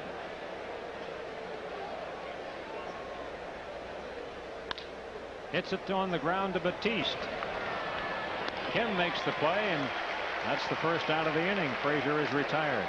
Let's check out our Budweiser scoreboard right now. The Padres and Cubs are underway there in the bottom of the 1st, and that ball game is scoreless. And you can see the other games that are scheduled for later in the NL. In the American League, Minnesota 7, the Yankees nothing there in the 4th inning this afternoon. Texas will play at Oakland in a late afternoon ball game. Maybe we'll have something on that one before we're finished, and those are the night games. Lansing has singled and grounded out, 1 for 2. And he's going to get a replacement bat. Listen, the other one was brown. This is a white bat. Change models. He probably gave him the Jeff Facero model. They're not being used very often, so I guess that's... No hits left in there. No hits in there to start with. In the air to center. Dykstra puts the glasses down, shields the eyes, makes the play. Lansing is retired, 2 down. Well, you hate to see a guy lose a ball game based on a little inconsistency in the 1st inning, because Jackson has settled into a nice groove now. The Phillies have not been able to pick up anything to counteract those 2 runs that the Expos got in the 1st. But many more miles to go yet in this one. True. Only nearing the halfway point. Marquise Grissom, he figured in that rally, singled and scored. No swing. Appeal was made to Lane at first. Jerry Lane said no swing. He didn't swing, but it was a nice 2-step. Yeah, he did.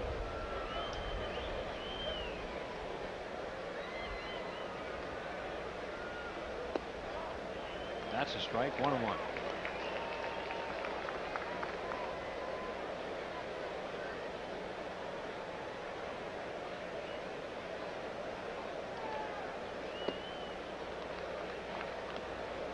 Two and 1 now, the count on Marquise Grissom.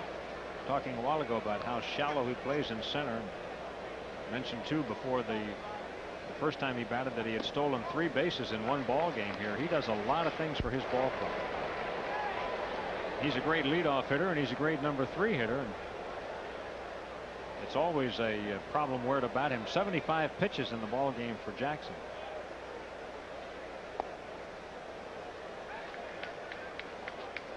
I really feel that Marquise Grissom, one of the, I don't know if you would call him underrated, I think unheralded players in the game.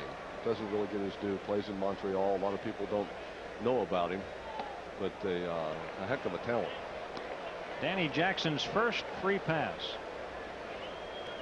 Well, if you got to give one up, I suppose with 2 outs in the inning is the way to do it. But he does face the league's second top hitter here in Moises Alou. 1 for 2 in the ball game for Alou.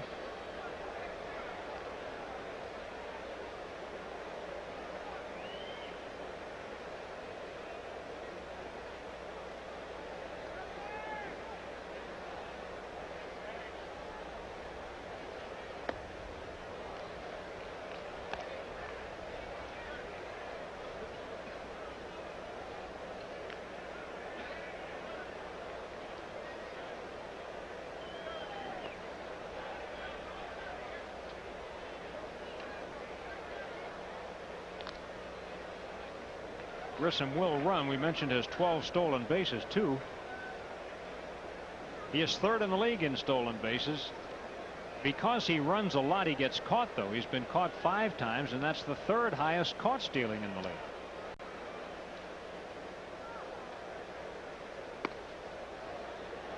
Two balls and no strikes on Alou.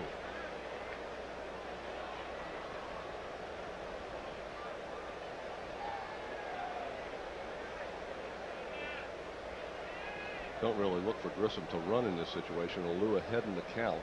2 balls and no strikes. Probably going to get something good to hit. If you steal second and it goes 3-0, you're probably going to walk Alou anyway and take the bat out of his hands. Bouncer to Batiste. Goes for the force out and gets it. You're watching Phillies baseball on Sports Channel. No runs, no hits. 1 man left on base. We'll move to the bottom half of the 5th inning. It's 2-0 Expos. Hi, I'm Ann LaGlory, host of Sharp Sports Interview. Now, I'm not Moses. I don't control the gale or the moon, but I'm Stern. No, not that Stern. This Stern. You want drivers? I've got drivers. No, not those drivers. These drivers. Not that, Daily. There you go. We accept cash, checks, and bonds. We've got Flojo, Hojo, the Big O, Espo, and PJ. Carlissimo, that is. So let us into your homes. We'll bring the sugar and the wit each week on Sharp Sports Interview. On Monday, May 23rd, day turns into a night of song and dance when Philadelphians and a galaxy of stars light up the night against AIDS. Join Tommy Toon, Barbara Cook, Phyllis Hyman, Tony Randall, Jack Klugman, B. Arthur, Michael York, Celeste Holm, Dick Cavett, Opera's Benita Valente and Thomas Fulton, and more at the Academy of Music for the most spectacular benefit in Philadelphia's history. For tickets, call the Upstage's box office at 215-567-0670 today. Ford dealers know some problems can't be diagnosed in the shop, so they have a unique traveling companion, the Portable Vehicle Analyzer. It records engine data in ways no human eyes and ears can. Then it tells us what's wrong, so it can be serviced right the first time. Quality care, where the quality continues. For service, see your Quality Plus Ford dealer. And while you're there, test drive the new Ford Windstar. Phillies baseball on Sports Channel is brought to you by Nationwide Insurance Enterprise. Nationwide is on your side. Your Nationwide Insurance agent and media is Jim Falls. By Pizza Hut. Get a large cheese Neapolitan pizza delivered every day for just $7.99. And by Dodge, a winning team, the championship Phillies, in the award-winning lineup of new cars and trucks at your local Dodge dealer. A bad day at the vet is better than a good day at school, would that be? Would that really be school? I can't believe we have hooky players here today. That's probably why that's wrapped around the post. Still 2-0. Has been ever since the top of the first. Kim Batiste 0 for 1. It was a ground ball that he reached out on and hit it down to Milligan. Needed the cover of Facero at first.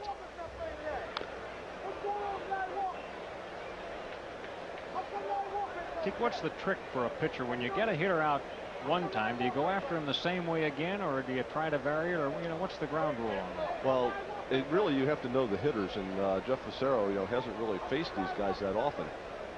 You have to know what hitters are going to adjust and change their approach. There are certain hitters that will do that. There are also certain hitters that no matter how many times you get them out, they will do the same thing over and over again. So it's knowing the hitters and knowing whether you have to make an adjustment or not. A bunt, Fassero, and being left-handed helped him on that throw to Milligan at first because the runner wasn't in the way. Batiste bunts into an out. Kim tries to push the ball to the right-hand side, actually slams it down into the ground. Once it hangs up, easy play for Fassero right there.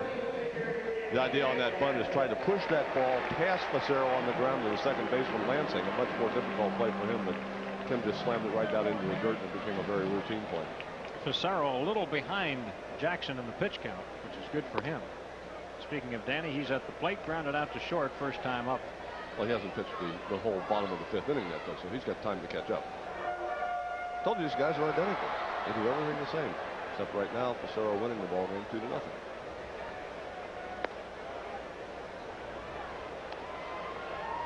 One ball, one strike.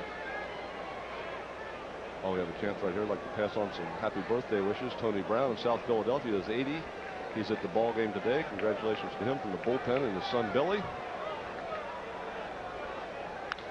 Danny Jackson rips a single.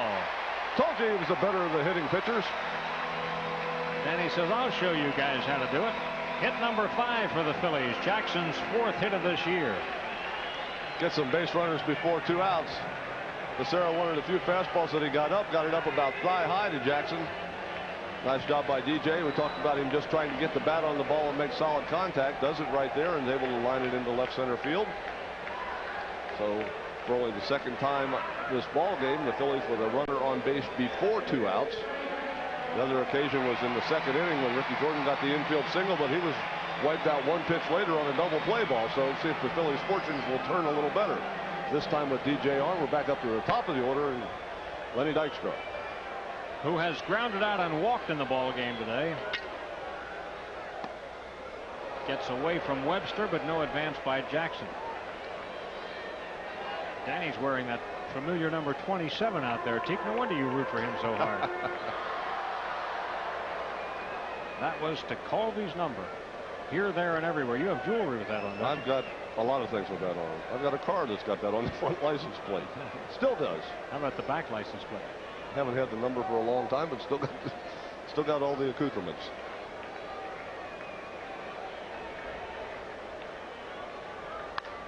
In the air to left field, but Frazier broke in, but has time to get back, makes the catch. Dykstra is out. That's the second out. Lenny retired, and Mariano Duncan will bat with Jackson at first and 2 away. Also, while I'm on the birthday wishes, I'd like to wish a happy 74th birthday to Kiersey Slavely of Boyerstown, PA, celebrating this afternoon with us right here on Sports Channel. We're hoping our celebration gets better as it goes along. Right now, the Expos are ahead 2-0.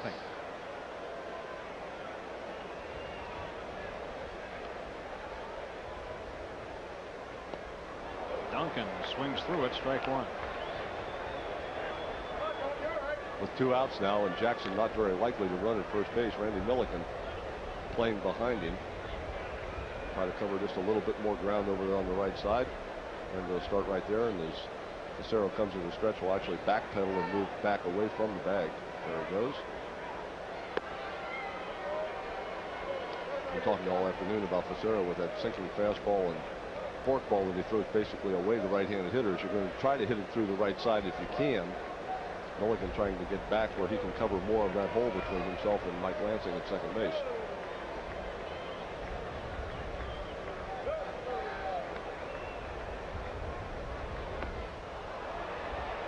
That's the one that got Duncan a minute ago. 1-2 the count.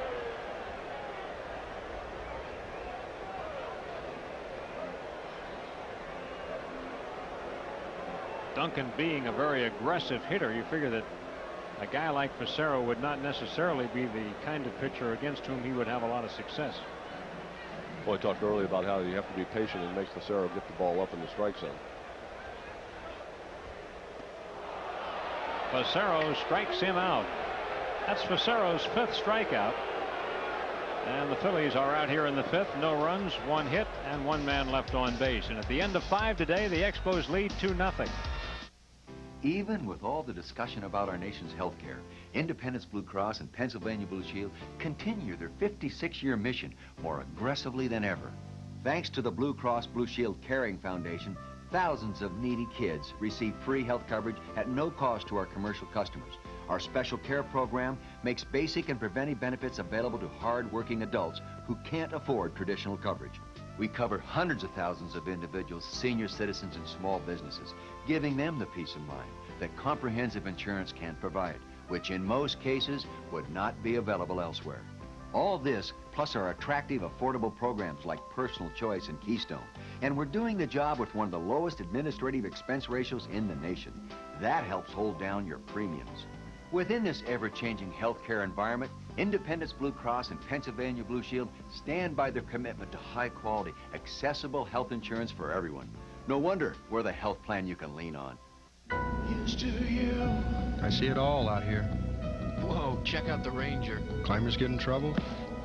Sometimes they need help. Hey, it can happen to anyone. Are you okay? You'll have to swing over to me.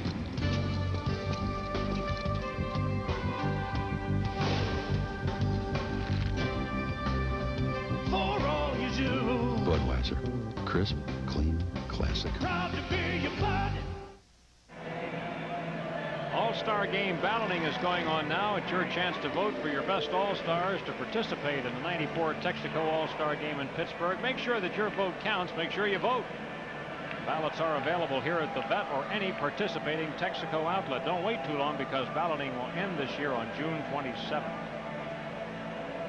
And we have a nice-looking business person's crowd here today on hand for this day game, and the weather's turned out real nice, even though we had a very brief and light shower prior to the ball game. Leading it off for Montreal in the 6th as they lead 2-0 will be Lenny Webster, and he had the single biggest blow in the ball game, a 2-run single in the 1st inning. Teak, what's the latest on Kurt Schilling? Well, Schilling is going this afternoon. He's going to have a CAT scan today on the elbow. They're going to do some more test on him just to make sure. They pretty much determined what's going on here. Ground ball to first base. Ricky will take that by himself. They pretty much know that, you know, Kurt has a spur on the back of his elbow, and what happens is when he extends his arm completely out, that spur that's on the back of his elbow digs into the cartilage on the back of the elbow, and actually has caused fraying in there. So, you know, normally if it was just a frayed cartilage, you could go in there with the scope and kind of scratch it out of there and take it out. But because of the spur being there, they're probably going to have to go in, open the elbow up, and cut that spur out. So it's going to take a little while. So, you know, it's going to require open surgery as opposed to the now popular scope. Hard hit up the middle. Batiste plays it. Here's the throw. Safe. Milligan gets an infield single, and believe me, Randy Milligan doesn't get too many of them. That was a nice attempt by Batiste. He got the ball.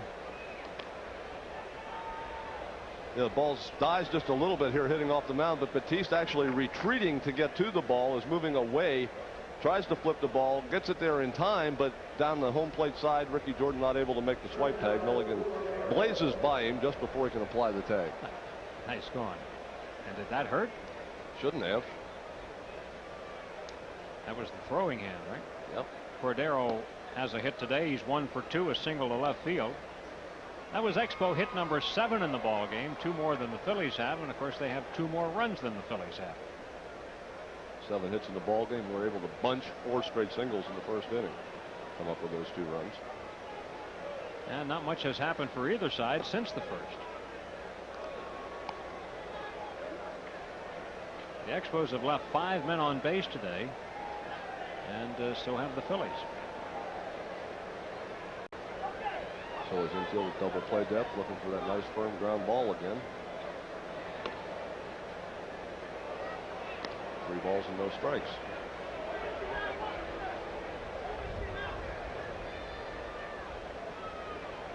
Last year, the Expos toyed with the idea of shifting Cordero to third base. He was making a lot of errors at shortstop. They've resisted doing that. takes a strike. He made only one error this entire spring, but he has made a few errors since the season started. As a matter of fact, he made one here the other night. He has 9 errors overall.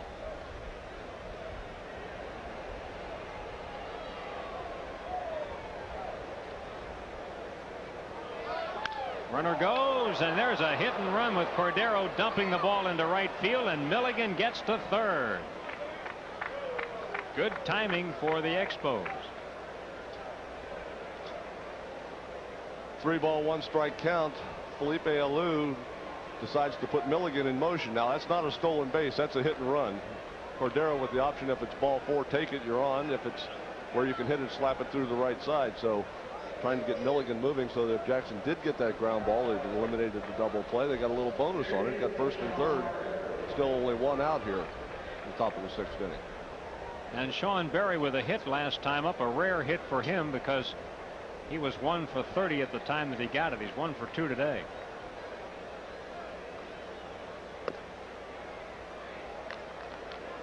Berry a key man in the scheme of things here, though, because you've got that pitcher batting next, and Pissarro has been pretty much an automatic out today. So Berry's the guy that Jackson really wants to go after here. Phillies infield looking for that DP. Good stop by Pratt. 2-0. Over at third base is Milligan. At first base, Cordero.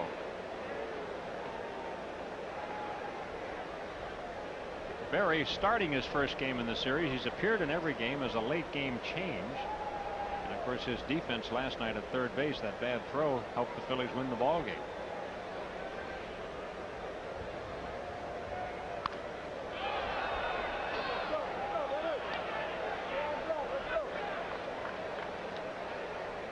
Two balls and 1 strike now on Berry. You may see Felipe Alou again put Cordero, the base runner, at first, in motion, trying to stay away from that ground ball double play. If he does, and Berry's able to just hit the ball on the ground anywhere in the middle of the infield, Expos should be able to pick up an extra run. Because the middle infielder's playing back at double play, that won't have a play at the plate. Jackson thinking along with you, Teak, and throws over there to make sure that Cordero doesn't leave too early. Almost handcuffed Ricky Gordon with that throw. Luis Pujols, an old catcher in the league, is the first base coach.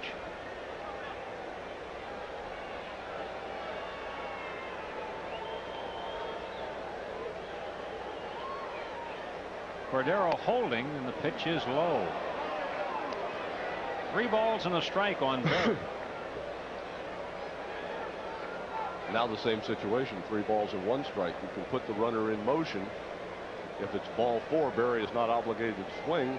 If it is, you've got the middle of the infield back. You've got the hole on the right side. A lot of positive options for Berry at the plate. Cordero does go outside. They are loaded. Well, you've got Pissarro coming up.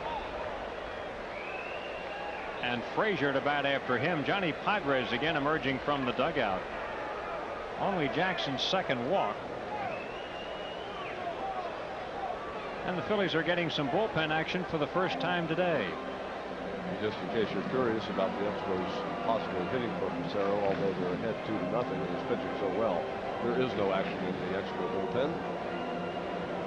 Phillies are about to get some, though. That looks like Jeff Juden. They are stirring, as they say. There we go. There's Jeff getting the jacket off.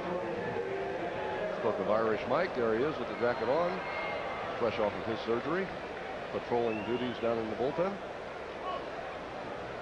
Twice today, Pissarro has been called out on strikes. Phillies bring the infield in. He takes strike 1. Have to be alert for the suicide squeeze here. Pissarro, we mentioned 3 sacrifice bunts. Obviously able to handle the bat as a bunter. You know, you're taught on a suicide squeeze, if you see it coming, throw it to hitter, but with the bases loaded, you can't do that. 1 ball and 1 strike. Normally the idea is knock the hitter down, put him on his back, and then let the catcher make the tag play at the plate. But with the bases loaded, if you happen to hit him, the run comes across. So a potential suicide squeeze situation. Jerry Manuel, you got to look at him, the third base coach. Ooh, One of those sharp, we told you if he was going to hit the ball, it would be third base side. Yeah, I went right over the guy's head that just got the bat a little while ago. Really? Pissarro with 3 big league hits in his career. Well, if you're going to the squeeze play now you're really going to take a chance with 2 strikes. I would imagine all chances for that happening pretty much by the board now. Got him for the 3rd straight time on strikeouts, this time swinging. That is the 2nd out of the inning. Now he has to go get Lou Frazier. Frazier, 3 plate appearances, flied out to center twice, grounded out to shortstop, so has hit the ball in the middle of the field all 3 times he's been to the plate. Should probably see the Phillies defense bunch him just a little bit toward the center. Hanging pretty much straight away. Duncan and Batiste now back in the middle of the infield, all the way back, just looking for 1 out. Strike 1 to Frazier. We pointed out the previous time that he was up there that although he comes into the game with a great average, he has been an inexperienced batter right-handed. He's a switch hitter, and when he came into the ball game hitting .406, that was done left-handed.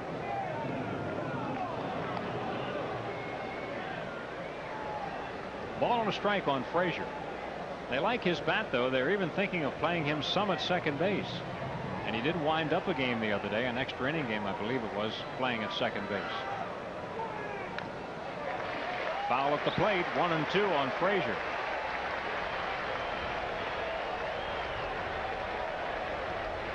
Milligan at third. Cordero at second. Berry at first, 2 outs. And if DJ's got 1 more of those low, down and away backdoor sliders, this is the place to deliver it.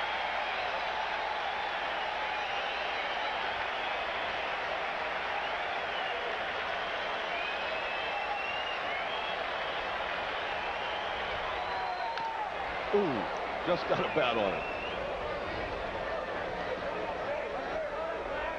That was the backdoor slider. Frazier well out in front, just able to get a piece of it. Counted at the plate.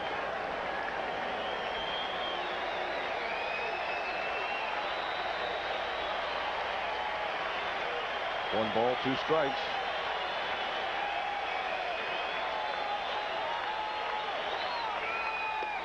Oh, that was, and look at Pratt, started to walk away. Pratt thought he had it.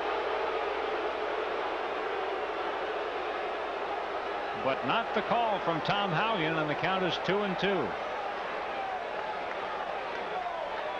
That's off the outside. Yeah, it appeared as if it was off the outside corner. Pratt tried to pull it back. Jim Fregosi, from his angle, thought it was a strike.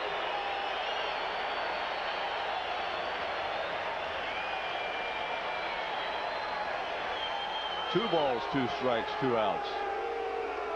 Now the pitcher's decision. You want to make it happen here. You don't want to go to 3-2 where you have no room for error. You don't want to have it go to 3-2 with 2 outs where you have the base runners in motion. This is the pitch you want to make something happen on. Did not. Full count. No. Got to go the limit now. So Frazier works himself into a spot where he should see a better pitch than he did there. Phillies infielders now have to be aware the base runner's moving. The play will be to first base on a ground ball.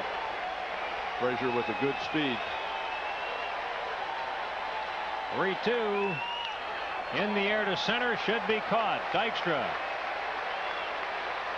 And the Phillies are out of trouble in the 6th inning. You're watching Phillies baseball on Sports Channel. No runs, 2 hits, bases left loaded. We go to the bottom of the 6th, 2-0 Expos. The Phillies take on Doc Gooden and the New York Mets Friday, May 20th at 7:35. Saturday, May 21st at 7:05. And Sunday, May 22nd at 1:35 when kids 14 and under get a free growth chart featuring the Fanatic and Darren Dalton. Compliments of the Mid-Atlantic Milk Marketing Association. The Phillies and the Mets, and a free growth chart with Darren Dalton. For tickets, call 463-1000. Sweet dreams till sunbeams find you. Sweet dreams.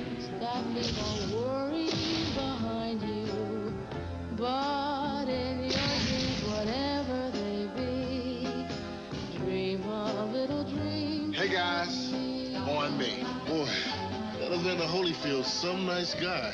Yeah, a real humanitarian.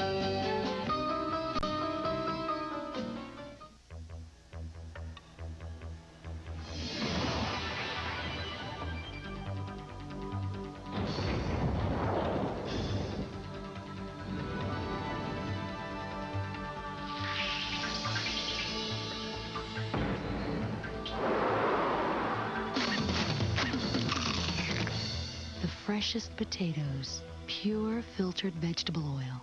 Hers, it's the way they're made.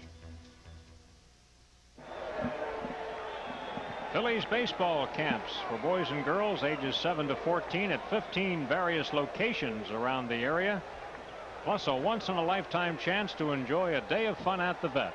Call 446-3636 for all the information. And we've had a pretty nice day here at the ballpark after a very brief rain delay at the outset. Expos 2, Phillies nothing. That all happened right after the rain delay, and here's Hollins to lead off the 6th. Dave has doubled and looked at a called third strike.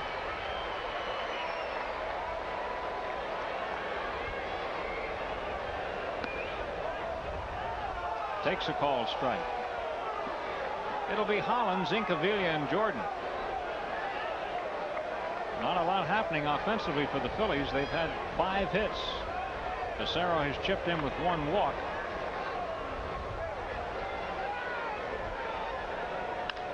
On the ground to Cordero. Hollins is out, 1 down. Got some college baseball for you here on Sports Channel this weekend. Big 8 and Atlantic Coast Conference Tournament Championships. Be sure to check your local listings for the time. Pete Incaviglia has struck out both times he's been up today.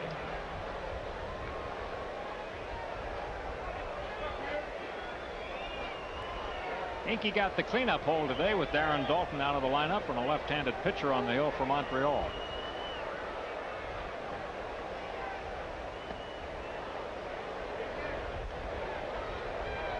Jackson had a little trouble in the first inning as he gave up 4 successive hits, but he's been great since then.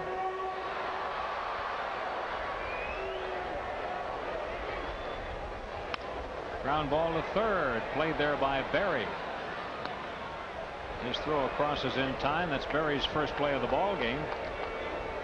Last time he had a play was when he threw to the plate last night in the bottom of the 9th, and he was wide, and the Phillies scored 2 to win. Now Ricky Jordan coming up. He's 2 for 2. Infield single and single to right.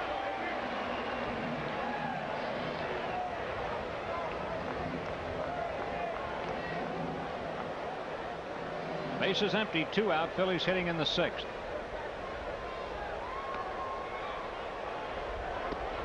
We have the 2 teams here that are 1-2 in the National League in doubles. The Expos lead with 86. They have not had any today. The Phillies are second with 82. They've had 1. The one by Hollins. I beg your pardon. They have had 2. Chamberlain had 1 as well. That ball is fair. And there's another 2-base hit. We were just talking about him, and there's the 3rd Phillies double of the game. But like most of the hits, it's come with 2 outs.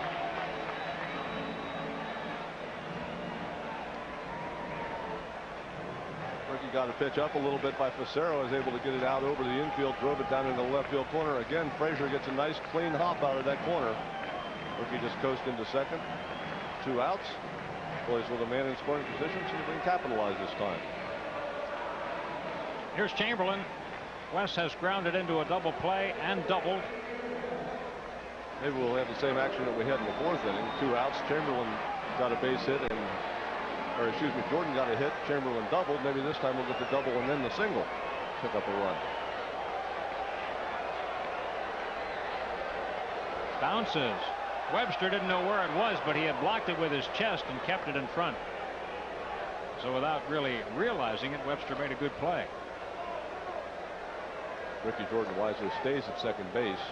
2 outs, so you don't want to take any chance of being thrown out at third base. Webster, the ball actually hopped back on him, pinned it with his arm against his chest protector. A nice play by Webster. Those are sometimes you make those plays, you don't think about them. You just kind of stick the arm out and you're able to pin the ball there and keep it in front of him.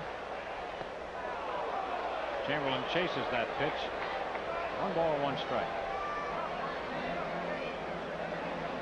Fun about Ricky Jordan at second base. One of the first rules of baseball: do not make the first or third out at third base in any inning. So unless you know you can walk into third base, you're on second with 2 outs. You don't take the chance. Right now, Chamberlain has his batting average right on 300 with his 1 for 2 today.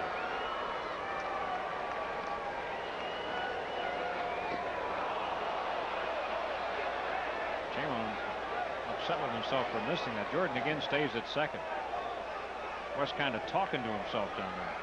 Well, he swung at 1 down in the dirt. You got to give Facero a chance to bring the ball up in the strike zone. You know, the low sinking fastballs and the low sliders are hard enough to hit. When you allow the pitcher to go below the strike zone and you try to hit him, it becomes even more difficult.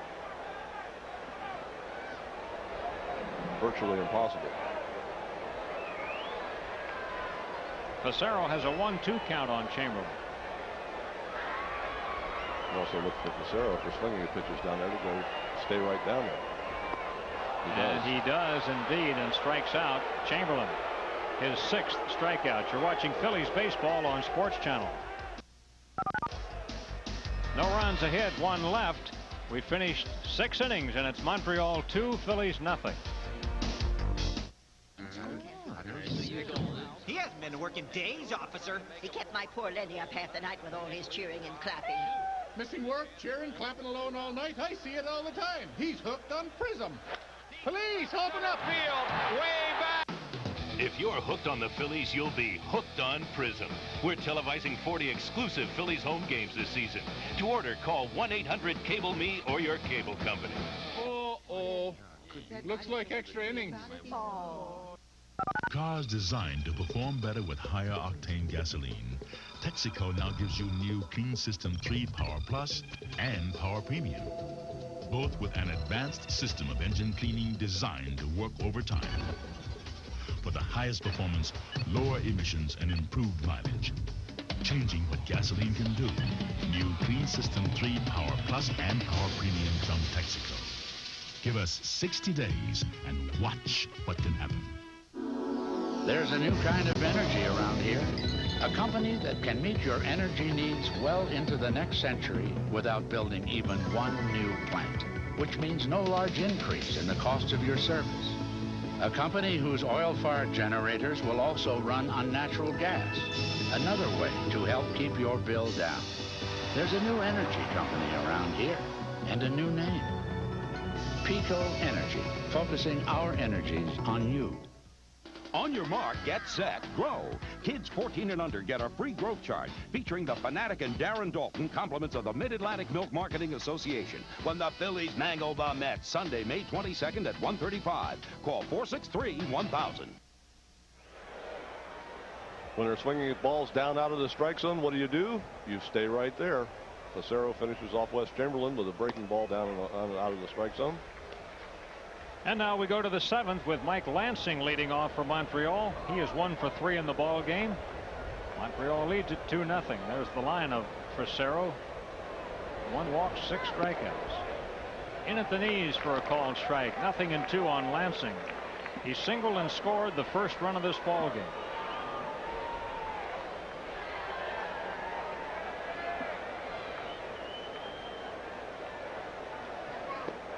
Got him. 3 pitches, takes care of Lansing. Jackson's 5th strikeout. There's that backdoor slider again. 2 strikes, left-handed pitcher to a right-handed hitter. A great pitch. Down and away. Virtually impossible to hit. Marquise Grissom, he's been on base twice on a single and walk. He scored the 2nd run.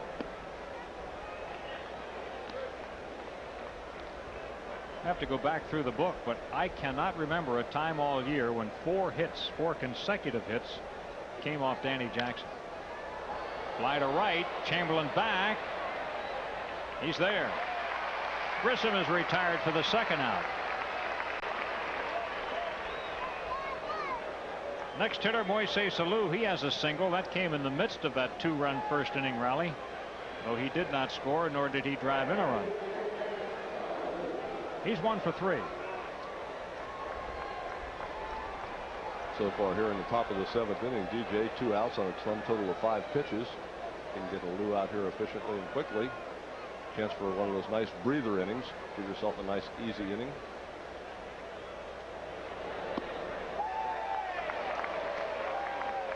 Jackson really has settled into a nice groove. You're always looking for one of those innings somewhere along the line, preferably during this part of the ball game where you get yourself a little bit of a breather. Alou picks up a single up the middle. No wonder he's got an average that's way up there. He's 2 out of 4 today, hitting at .363 prior to that hit. That's Montreal's 9th hit of the afternoon.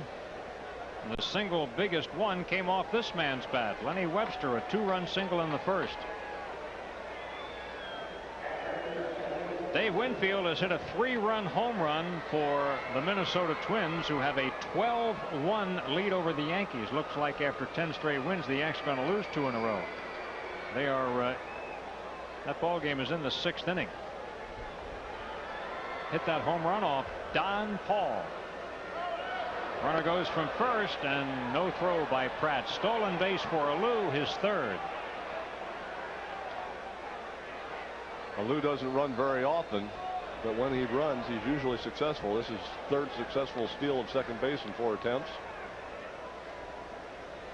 That appeared to be one of those situations where you just take your lead and you go on first movement. Alou slides into second, but no throw from Pratt.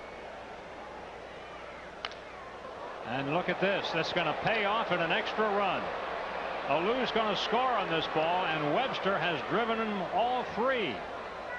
An RBI double for Webster. Montreal takes a 3-0 lead. As it turns out, the stolen base becomes a non-factor because Webster hits the ball in the gap to right center field. Alou would have scored from first base on this ball. Goes all the way to the wall. He's able to find the seam between Chamberlain and Dykstra. By the time they run it down on the warning track and get it back in, Alou would have scored whether it was the first or second. So the Expos, with one of those add-on runs, now lead 3-0. Milligan's at the plate. He got an infield single last time up, but was stranded. Action in the Philly bullpen. Larry Anderson up and throwing. Danny Jackson due to bat 3rd in the bottom half of the inning. And so this will probably be Danny's last inning of work.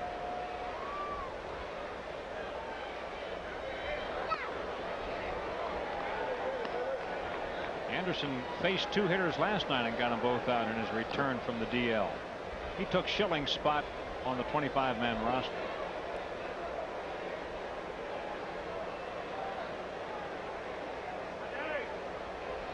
How quickly this game can jump up and bite you. 2 outs on 5 pitches. All of a sudden, base hit by Alou, double by Webster. Expos add on a run. Fouled off at the plate. How about the Montreal catchers? 8 RBIs for Montreal's catchers in this 3-game series. 3 by him, 5 by Darren Fletcher.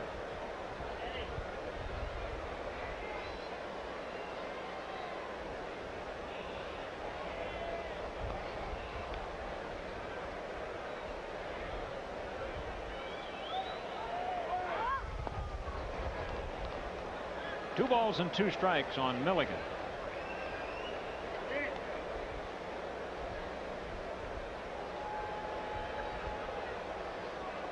Phillies are down 3-0, but from their point of view, they still have a 1/3 of this ball game left. That's hit hard to center field, but Dykstra makes the play. That ball kind of sailed. You're watching Phillies baseball on Sports Channel. 1 run, 2 hits, 1 man left on base. It's stretch time, and the Phillies trail by 3.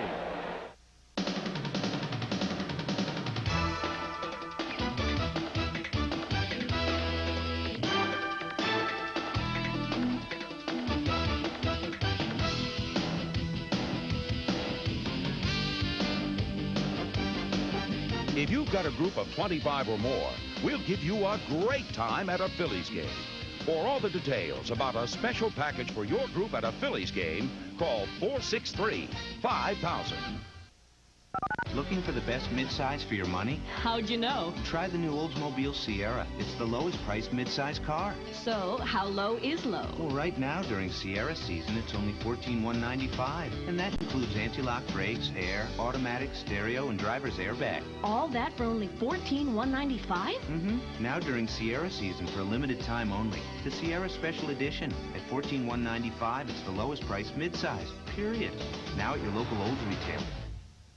Retirement? I'm too young to be worried about retiring. I'm set. I've been socking away a little of my paycheck every month. The same company for almost 20 years. They'll take care of me. You bet I got my nest egg covered. In these uncertain financial times, turn to Nationwide Financial Services for a wide range of investment alternatives, most of which are tax advantaged. Because someday soon, the quality of your life may depend on the quality of your investments. Hello, I'm Dick Vermeil. When is less bathing better? When the dry skin of the winter means dry and itchy skin. Winter itch is a simple form of eczema that mostly affects older adults. Most older adults only need to bathe a couple of times a week. Here's a reminder about Phillies Dream Week, where you can learn, laugh, and play alongside Tony Taylor, Tony Gonzalez, Pancho Herrera, Larry Boa, and many more stars of Phillies history in Clearwater, Florida. The number to call is 215-938-1200. That's 215-938-1200 for Phillies Dream Week. We go to the bottom half of the 7th inning now with Todd Pratt leading it off. Phillies are going to hit for Danny Jackson. Anderson is still up in the bullpen. Pratt today is 0 for 2 on a couple of ground balls. Pissarro has held the Phillies to 6 hits.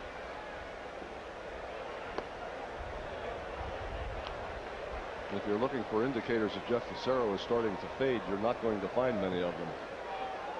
We talked about with Danny Jackson early in the ballgame, the amount of fly ball outs that he was giving up, and he was able to get that back under control. Center field, Grissom playing shallow, happens to be in the right spot for that one. Pratt is retired, 1 down in the 7th. As indicators go, this fly ball out by Todd Pratt, only the second given up by Pissarro in this ballgame. So he has been down in the strike zone and has been able to control the Philly hitters to this point. Now with Batiste batting, Tom Quinlan moves into the on-deck circle to hit for Jackson. Ryne Sandberg has tripled, driving in a couple of runs, 3 of them in fact. And the Cubs have taken a 3-0 lead over the Padres in the bottom half of the 3rd inning at Wrigley Field. Batiste 0 for 2. Last time Kim tried to bunt his way on and was unsuccessful.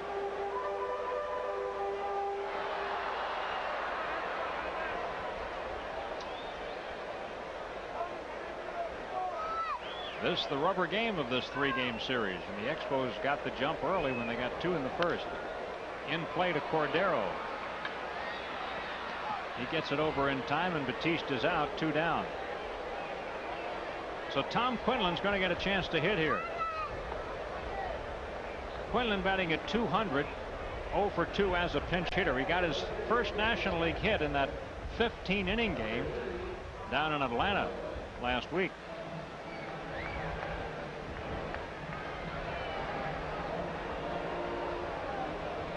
About Pissarro being in control, even though he has been in such control, has not been able to retire the Philly hitters in order to this point this afternoon. Has an opportunity right here to put the Phillies down in order for the first time. Gets a slider over for a strike to Quinlan. Tom is 26 years of age. He is from St. Paul, Minnesota. Has previously played in the major leagues with Toronto. Fouled off. When the Phillies brought him up on May 3rd from Scranton Wilkes-Barre, he was hitting 300 with the Barons in 21 ball games. No homers, 4 runs batted in. He's a pretty good fielder. Primarily a third baseman.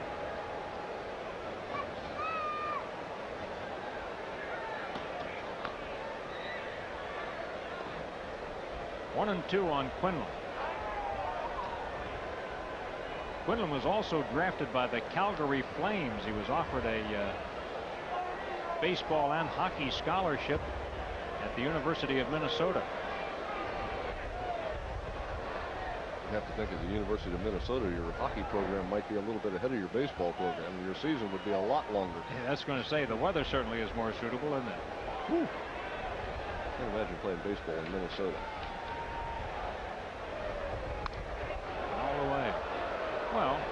6 days a year, you could. Yeah, in the height of the baseball season, from Monday through Thursday.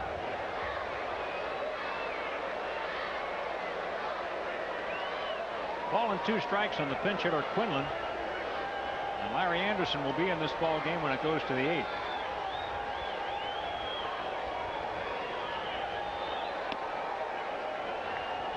Doing 2. Nobody has been up in the Expo bullpen all afternoon long. Pissarro's been pretty much in charge. The 4th inning was the only inning where he gave up more than 1 hit. Phillies had 2 of them there, but they both came with 2 outs.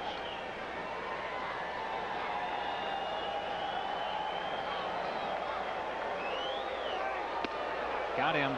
Strikeout number 7 for Pissarro, and the first time, as Teak mentioned, that he's put the Phillies down in order. So after 7, it's 3-0 Montreal. It's a round world, genuine and true. It keeps on spinning, man, you always come through. And you're giving it your best. Proud to be your bud. Budweiser. Proud to be your bud. Proud to be your bud. Ooh, yeah.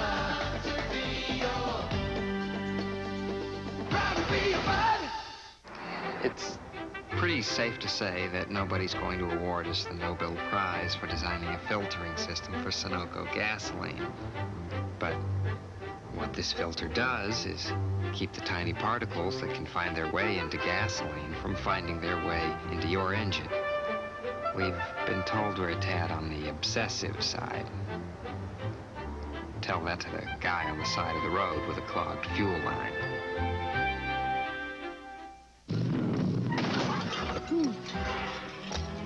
Oh, man. Look what you did. What I did? Just who do you think you are, man? Who do you think I am? Easy, fellas. What would he do? Oh, the Yellow Pages? Just any Yellow Pages? Genuine Yellow Pages. 9 out of 10 use it. Oh, thank you. Well, thank you very much. The genuine Bell Atlantic Yellow Pages.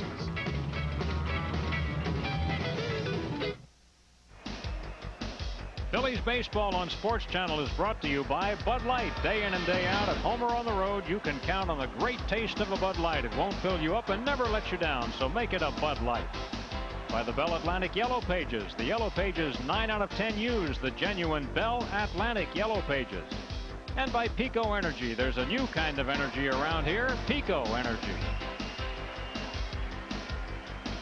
Larry Anderson comes on for the Phillies now, who trail 3-0 as we move to the 8th inning.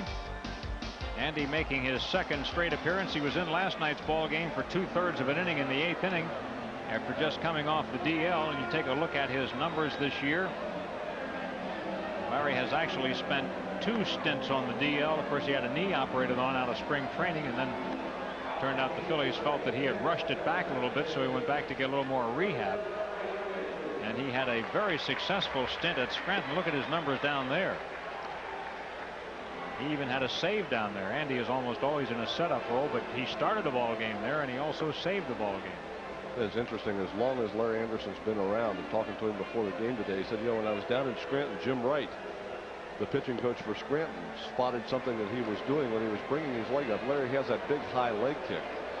When he brings his leg up, he was letting his foot wander out away from his body and actually causing him to arch his back and lean over backwards. So Jim Wright got him to lift his leg back up, keep his foot a little closer to him, kept him in a better position to deliver the ball to home plate, and felt that he had a lot more pop on the ball and a lot more control of what he was doing. So no matter how long you play this game, no matter how routine it becomes, there is always the opportunity to retool something, to find out something you're doing wrong. Larry Anderson on this last rehab trip able to get a little help from Jim Wright, and who knows, put himself right back on track. He will face Will Cordero, who has 2 hits today. 2 singles, the last one a hit and run single. Bottom third of the order, Cordero, Berry, and Pissarro here in the 8th. Montreal leading 3-0, and they've had the lead ever since the top of the first. So Danny Jackson can no longer win the ball game. It's up for the Phillies to take him off the hook now if they can do so. Danny with his perfect 5-0 record, but it's in jeopardy today.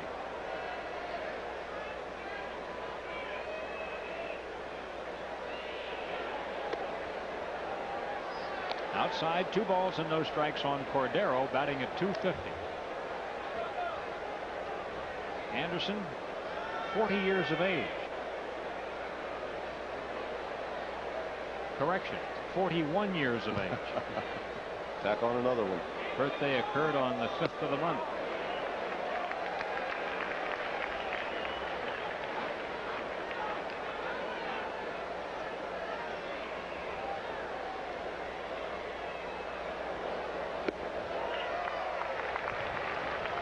Still got good action on that slider.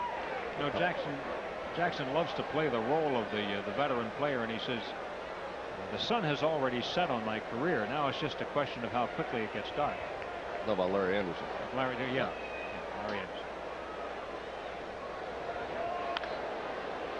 That's foul.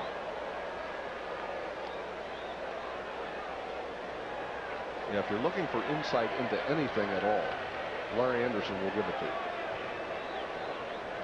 Yeah, he's got something to say about everything. And facing one of the fine young players in the league here in Cordero.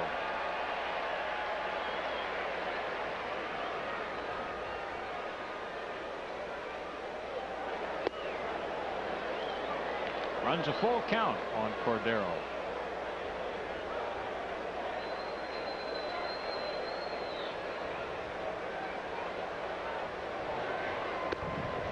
Walks him.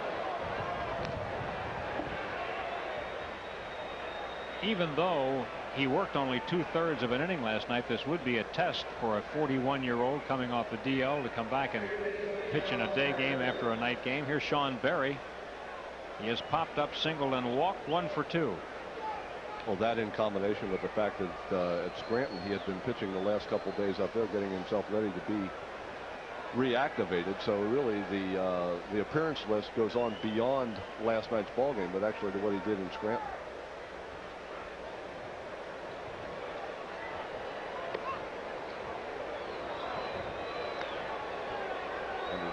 Slider outside.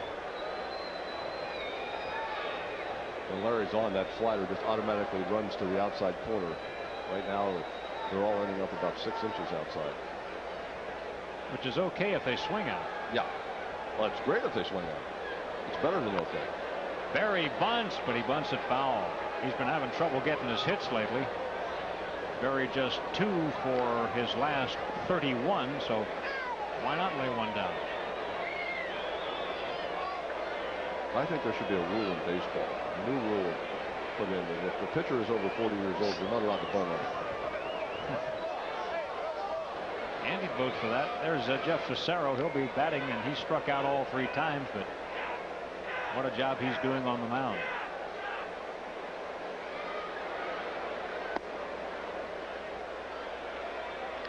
Two balls and a strike. And by using Anderson in back-to-back ball games like this, the Phillies are finding out, you know, what Larry's all about at this stage. Can he help them? He sure had a great year for him last year. You know, you have the day off tomorrow, so everybody's going to rest tomorrow. There goes the runner. Pitches inside. Pratt's throw is way outside the bag. It's a stolen base for Cordero, his 5th steal in 5 tries. Felipe Alou showing that the 3-1 count, his favorite count to, or excuse me, that was a 2-1 count. Favorite count to get guys going. Pratt got the ball off a little bit late, but it really didn't matter. Cordero in easily at second base. I don't think a perfect throw would have got him. A backup slider from Anderson on the inside part of the plate. Difficult for Pratt to get down there, but as I said, I don't think it was even a factor. 3-1 now on Berry. Strike 2. It's a full count, and Berry knew it. Berry's job, hold the Expos at bay. Down already by 3 runs. Phillies have to go to work against Jeff Cicero. Get some points on the board, and time's running short. Popped him up.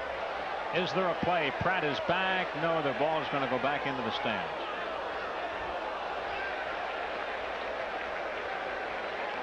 For the Phillies, Heathcliff Slocum is up in the bullpen.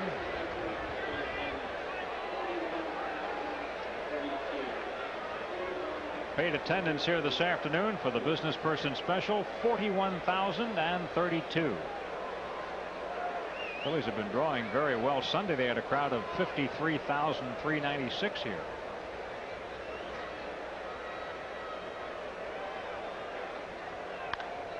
Berry hits a pop-up that should be caught.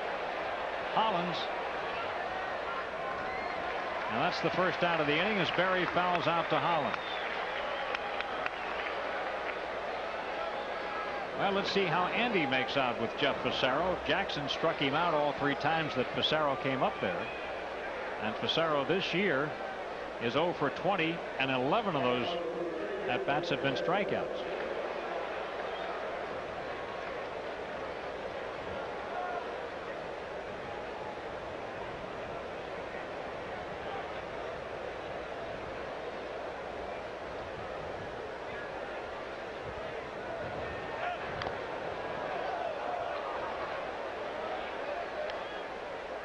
Larry Anderson's always had a good record against Montreal. He's 6-1 lifetime against them. 47 ball games, and his earned run average is 1.40.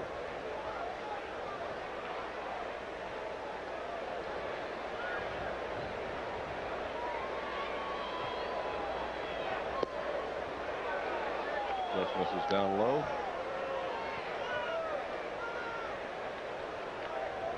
Fassero's saying, maybe I can't hit, but at least I can take the ones I'm not supposed to swing at. Take the balls.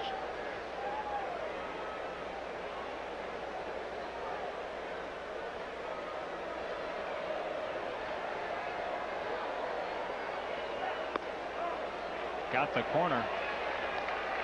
Larry aiming for and getting the outside corner. 1-2 the count. This is a big run to keep off the board because the Phillies have had so much trouble with Fassero. Why, being down 3 is bad enough. Cordero at second base. 2-2. Yeah, the funny part is Fassero, what, 0 for 20 now? Yeah. You know, other than the fact that he was behind on Danny Jackson and just not able to get the bat in the hitting zone, does not have that bad of a swing, doesn't look all that bad. Just doesn't hit the ball. His 4th consecutive strikeout. This one by Anderson. Known in the baseball vernacular as the golden sombrero. Yeah, he went right through when the ball was there, just forgot to make contact. Yeah, well, he's made that trip before. He knows where the route is. Now, here's something different. Frazier gets to swing around and bat from the left side.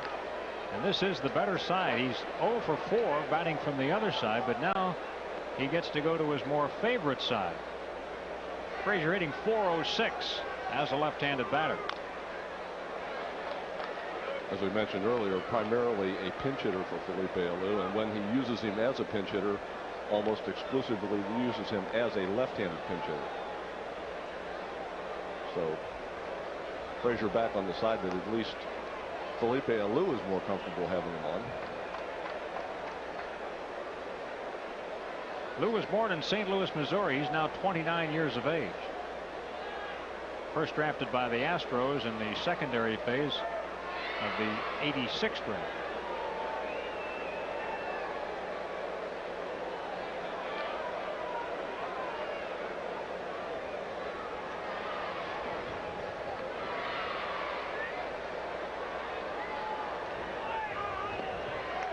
Nice stop by Pratt.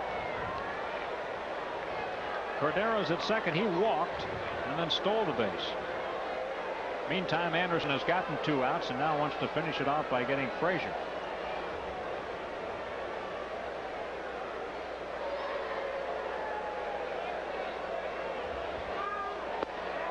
Strike 2 called. 1-2 on Frazier.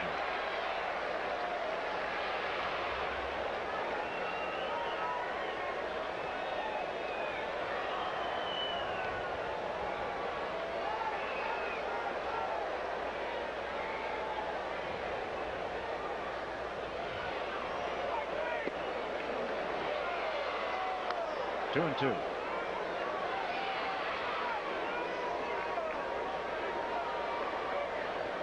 Mike Lansing, the right-handed hitter, on deck, so with first base open, they're trying to make a good pitch here on Frazier.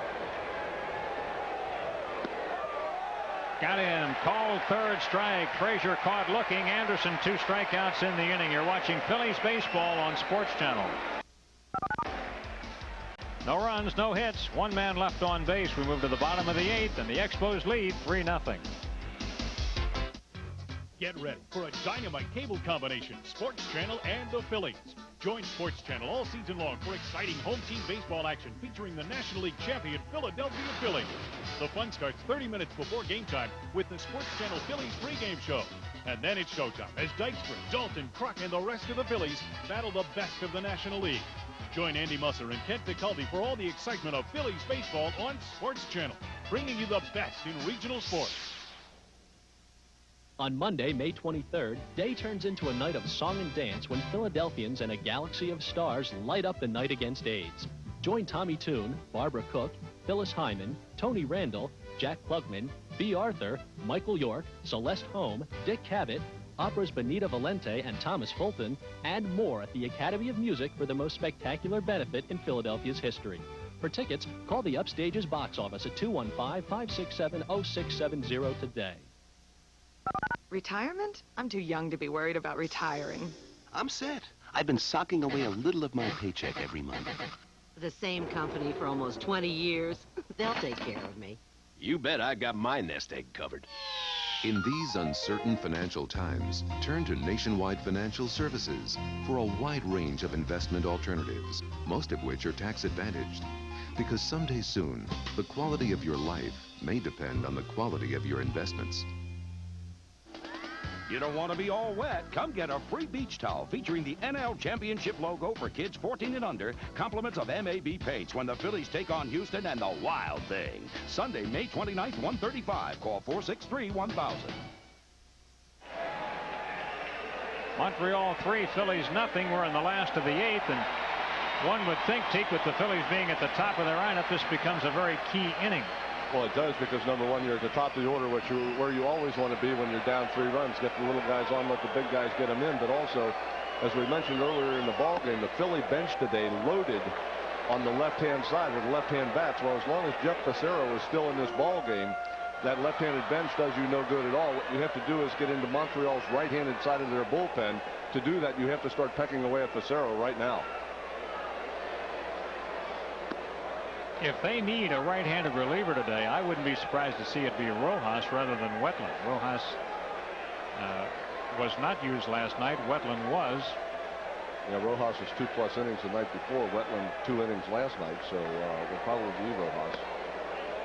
The first order of business is you have to find a way to move Mr. Fassero out of the game. Now he's anticipating that also. In fact, it appears as if he's going to get up and start throwing a little stretching. So first order of business right now for the Phillies is to get Mr. Fassero out of this ball game. 2-1 pitch to Dykstra is high, ball 3. Lenny trying to trigger an inning the way he does so often, leading it off by getting on. One way or the other. He's been on base once today, a walk. Officially 0 for 2. All right, now you're probably not going to see any pinch hitters at the top of the order with Dykstra, Duncan, and Hollins.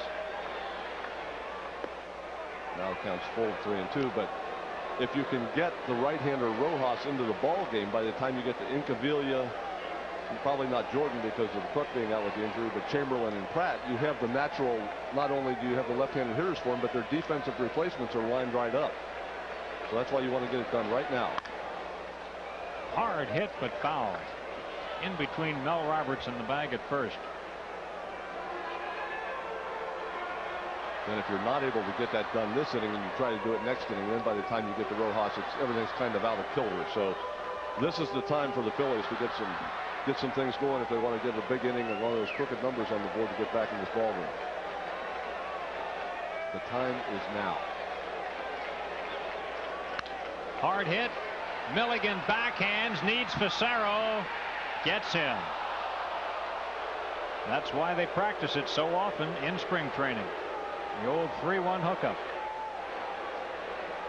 Lenny not happy with the call. Milligan goes to his backhand, kind of stabs it a little bit. Not a real smooth play by Milligan. Gets the throw over to Fassero, gets the foot down just before Dykstra gets there. Lenny felt that he got his foot in first. We'll take another look at it here. See if we can freeze it. Facero's foot is down.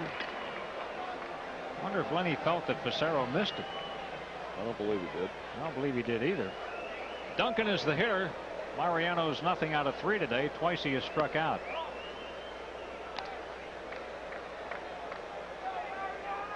Right now, Facero is working on a streak of having retired 5 in a row. The last bat of the reach was Jordan on his 6th inning double.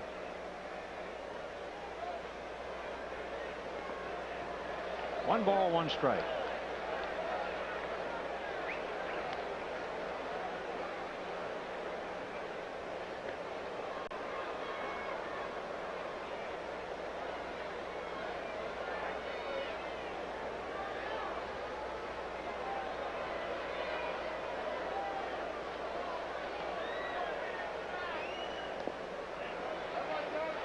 Trying to get Dunk to chase in the dirt, which he has done today. But he lays off here. It's 2 balls and 1 strike.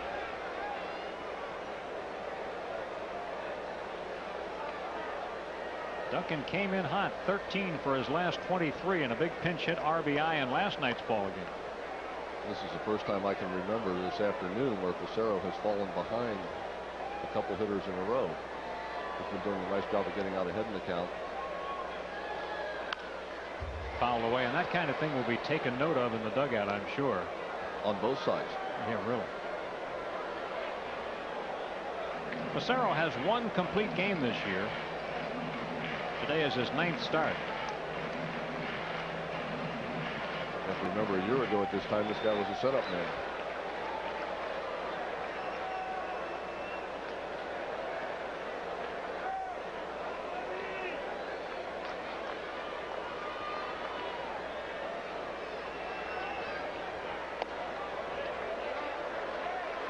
Count is full. Yep, it is. So as was the case with Dykstra. So runs the count full on Duncan. Facero obviously not a superstitious man. He wouldn't wear that number 13 on his uniform. We had a pretty good athlete here in town who wore it for years, a fellow named Wilt Chamberlain. Gets Duncan on a strikeout, his 8th strikeout of the ball game. And there are 2 outs in the 8th. And even with a 3-0 lead, 3-2 count, Facero throws the breaking ball, throws the slider down and in. Duncan not able to make contact. So a lot of confidence by Facero. You would think a 3-0 lead, you would be challenging hitters, especially when you get to a 3-2 count, but he had the faith in the breaking ball and threw it down just a little bit below the strike zone. Duncan offered. The batter is Hollins. Dave has doubled in 3 at-bats today. 8 strikeouts, a high total for Facero, but not his best. He struck out 11 in Atlanta in a loss to Tommy Glavine. That was the ball game where he gave up the home run to Lemke in the 9th inning to lose it.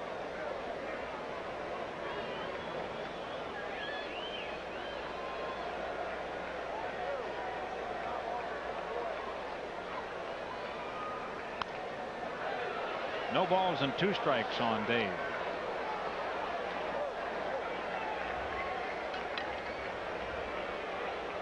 Hollins feeling better about his right field stroke these days, and he showed it when he ripped that double in the 1st inning.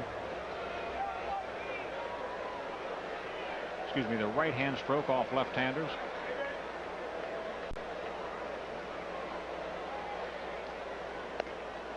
One and 2.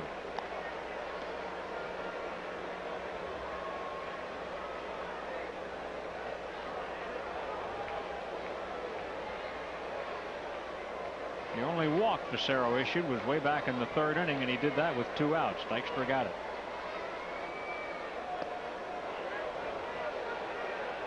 No swing. First base umpire today is Jerry Lane. He's been called on a couple of times. It's 2-2 now on Dave Hollins.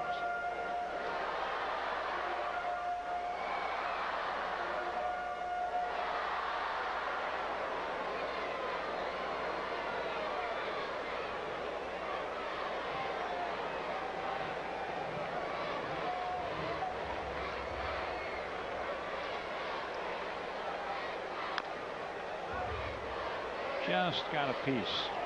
Still alive on a 2-2 count.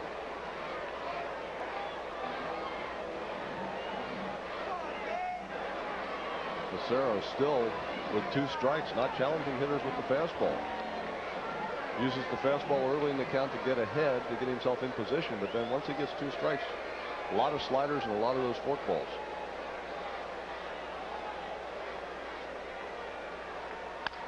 Punch shot, but lined right at Lansing. Hollins hit a high pitch hard, but he's out. And the Phillies go in order here in the 8th inning. So we head to the 9th inning, and the Expos cling to a 3-0 lead.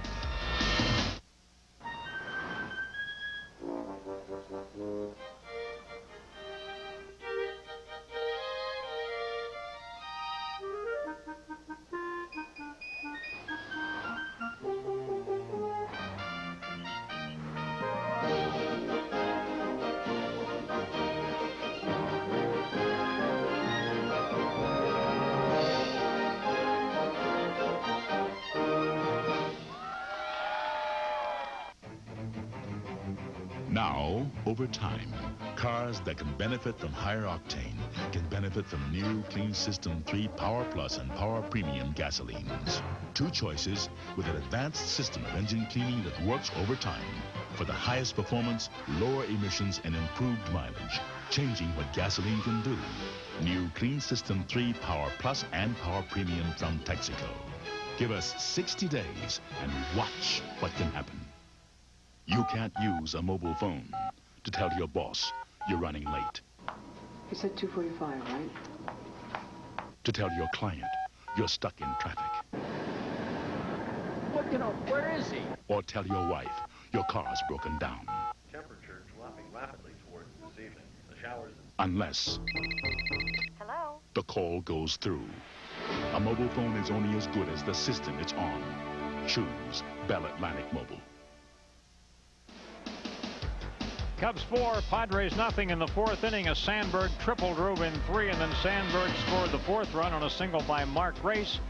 The other games will be tonight. These Expos can go see that Cardinal-Pittsburgh game, should they care to. And there are the rest of the scores over in the American League. Minnesota with a big 12-5 lead over Minnesota.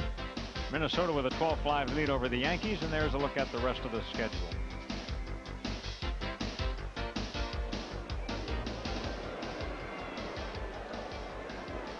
They are rooting for the Phillies and haven't had a whole lot to talk about today. It is 3-0 Montreal. The new pitcher is Heathcliff Slocum for the Phillies. Heathcliff into his 20th ball game. He's 3-0, an earned run average of 3. Slocum pitched an inning last night, gave up 4 hits and a run. Lansing, the batter, 1 for 4. It was an infield single that started what has turned out to be a huge rally. The first of 4 straight hits by the Expos in that first inning. It produced 2 runs. They added another run back in the 7th inning. Couldn't play it. Lansing aboard. Probably going to be an error. Should be. It is. 13 ball off to the side. Dave Hollins goes over, just not able to hit the ball in the center of the glove. Hits off the thumb of his glove, bounces out into left field. It wasn't even a short hop. That was just a kind of a routine in-between hop. Not a difficult play at all. Here is Marquise Grissom. Takes a called strike. Grissom has been on base twice, a single and a walk. He's 1 for 3.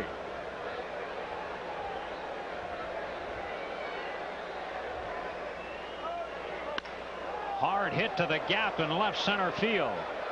Lansing heads for third base. They're waving him. Lansing heading for the plate. Here comes the relay. He scores the 4th run of the ball game on a double by Grissom. 4-0 Expos.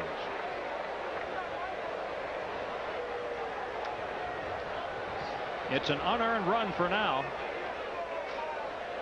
and will be an unearned run because he got on by the error. So this is not an earned run no matter what. Ball right down the middle. Grissom just hammers it into left center field. Incaviglia, Dykstra, no chance to get to it. I think he plays the carom off the wall, gets it back in as quickly as he can, but with the speed of Lansing, no chance for a play at the plate, even though Kim Baptiste did make the throw. Now here's Moises Alou. He's 2 for 4 today, a pair of singles.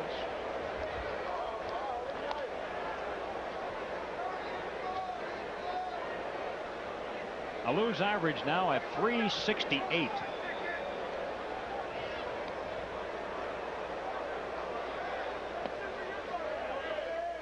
Lays off. It's 2 balls and no strikes. 4-0 Montreal. They've had 11 hits. The Phillies have had 6.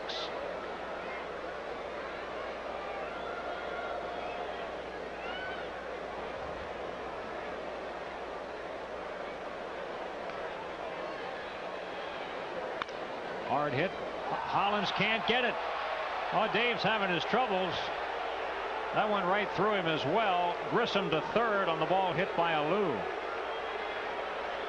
And Dave has done the same thing on both of these balls. We get a chance to see it again.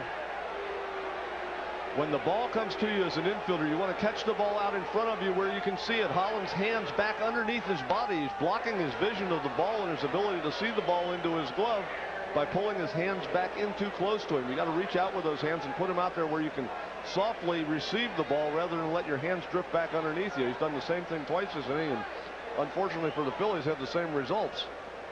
Here's Webster. What a thorn in the Phillies side this guy's been. He's driven in 3 of the 4 runs.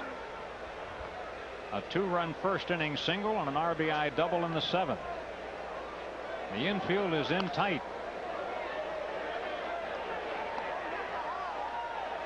Still nobody out here in the 9th inning with Grissom at third base and Alou over at first base.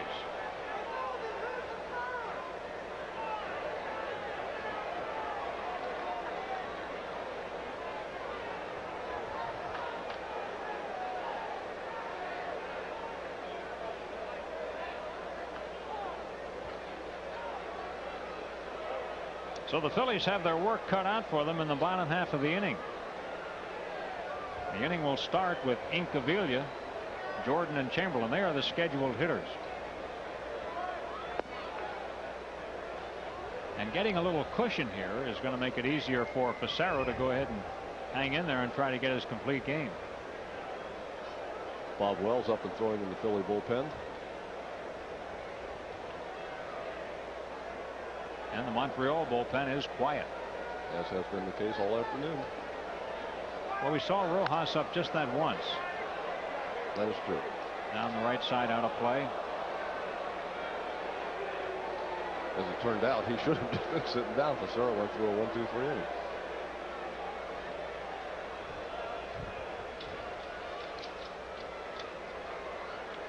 Facero anxious to get out there and work the 9th inning. We mentioned he's completed just 1 ball game this year. Starting pitchers like to mix in a CG every once in a while. Complete game.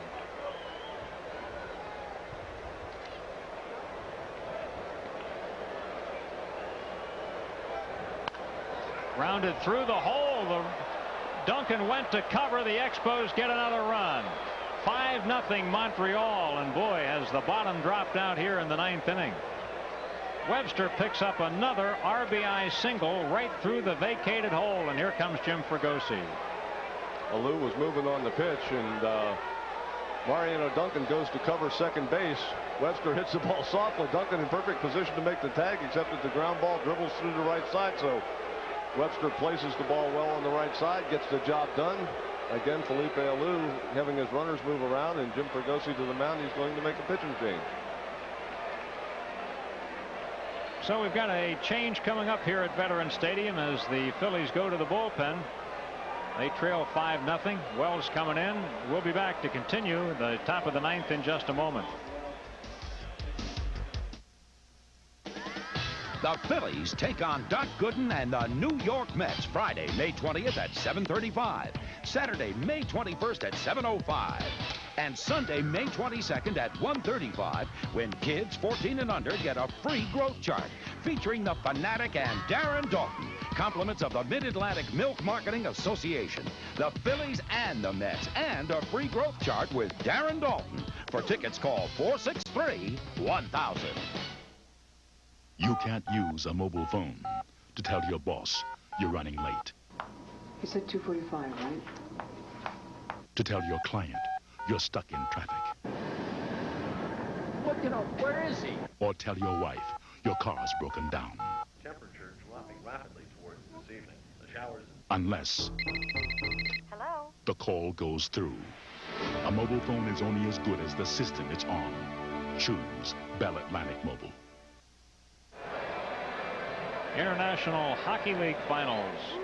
Atlanta versus Fort Wayne, Saturday at 11 p.m. Game 4, Monday 8 p.m. for Game 5, right here on Sports Channel.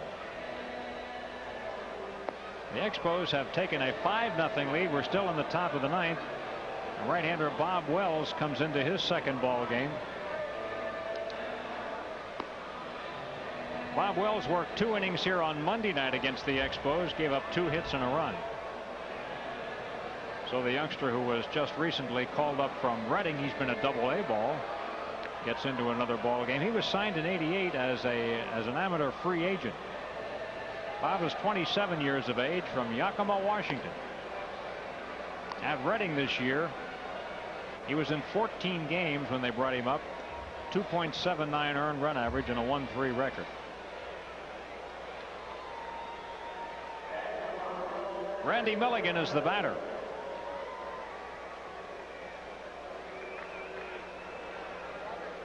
The Expos have runners at first and third. There are no outs. Milligan today 1 for 4, an infield single.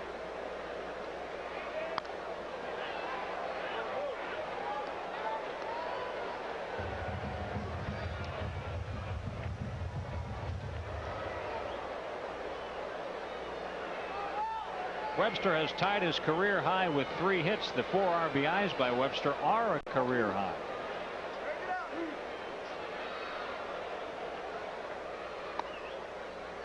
One ball, 1 strike on Milligan. 9 RBIs in total by the Montreal catchers in a 3-game series. You have to get a city ordinance passed. Montreal catchers not allowed past the city limits. We'll find a way to slow them down. They have been tough. Darren Fletcher with 5 RBIs over the first 2 ball games, and now in just 1 ball game, Lenny Webster has done his dirty work. And here is a hit off the bat of Milligan to drive in run number 6. Milligan picks up his 5th run bat of the year. Alou scores. Webster to second, still no outs. So Milligan brutally greets Bob Wells to the ball game. There's a line drive right back past his head into center field. In steps Will Cordero. He's been on base 3 straight times. 2 singles and a walk. He's 2 out of 3 official.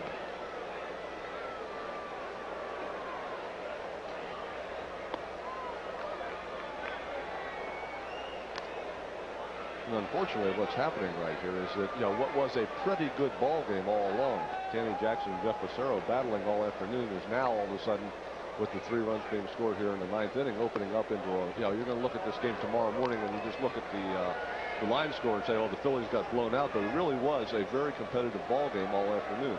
Now, of course, barring the fact that the Phillies can come back and do something miraculous here in the bottom of the 9th inning, being down 6 runs at this point, and Facero pitching so well, but you would look at it and say that this was not a very good ball game from the Phillies standpoint, but it really was.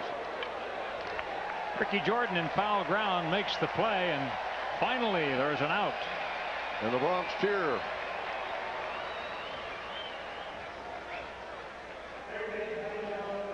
Sean Berry is coming up now. Sean is 1 for 3 today, plus he has walked. Scott, Darren Fletcher moves out into the on-deck circle. They've decided not to have Facero pitch the entire ball game now that they have the big lead. And Fletcher's going to pinch hit for it. Try to add to that catcher RBI total, I guess. Huh? Doesn't count. He's a pinch hitter. If he knocks him in, it doesn't count. Doesn't go into catcher's total. No, we won't count that today. There's Darren Fletcher. He's 5 for 8 in the series. Jeff Shaw is going to get a chance to finish it out. Shaw was in the ball game here night before last, pitching 2/3 of an inning.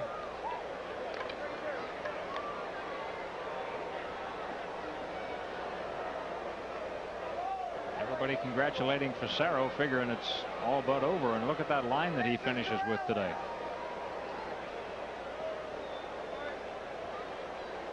Eight innings of shutout baseball.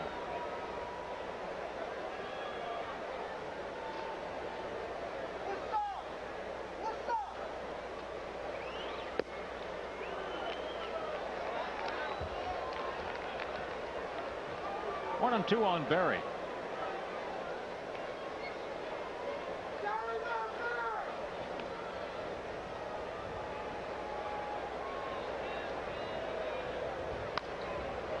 That'll be out of play.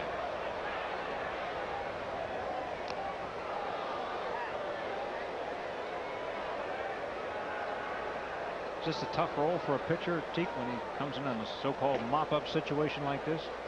Well, it's tough for a couple reasons. Number one, Bob Wells hasn't pitched a whole lot since he's become part of the Philly ball club, and therefore, obviously, he's rusty. Number two, when a game opens up like this, the hitters are freewheeling. They can go to the plate and do just about anything they want to do, and you can't really control them by pitching according to situations in the ballgame. So, it's doubly tough. But for a guy who's just called up from Double-A, you take your opportunities where you can. You try to do the best you can with them, and show the manager that you're capable of pitching at this level. So it's a tough situation, but it also is an opportunity for Bob Wells, and he has to look at it that way.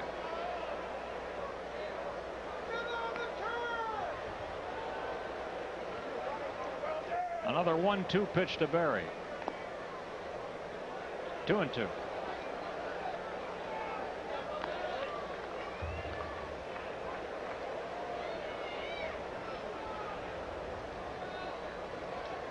Wells is the fourth pitcher sent into the ball game by the Phillies. Starter Danny Jackson, who remains on the hook, went 7.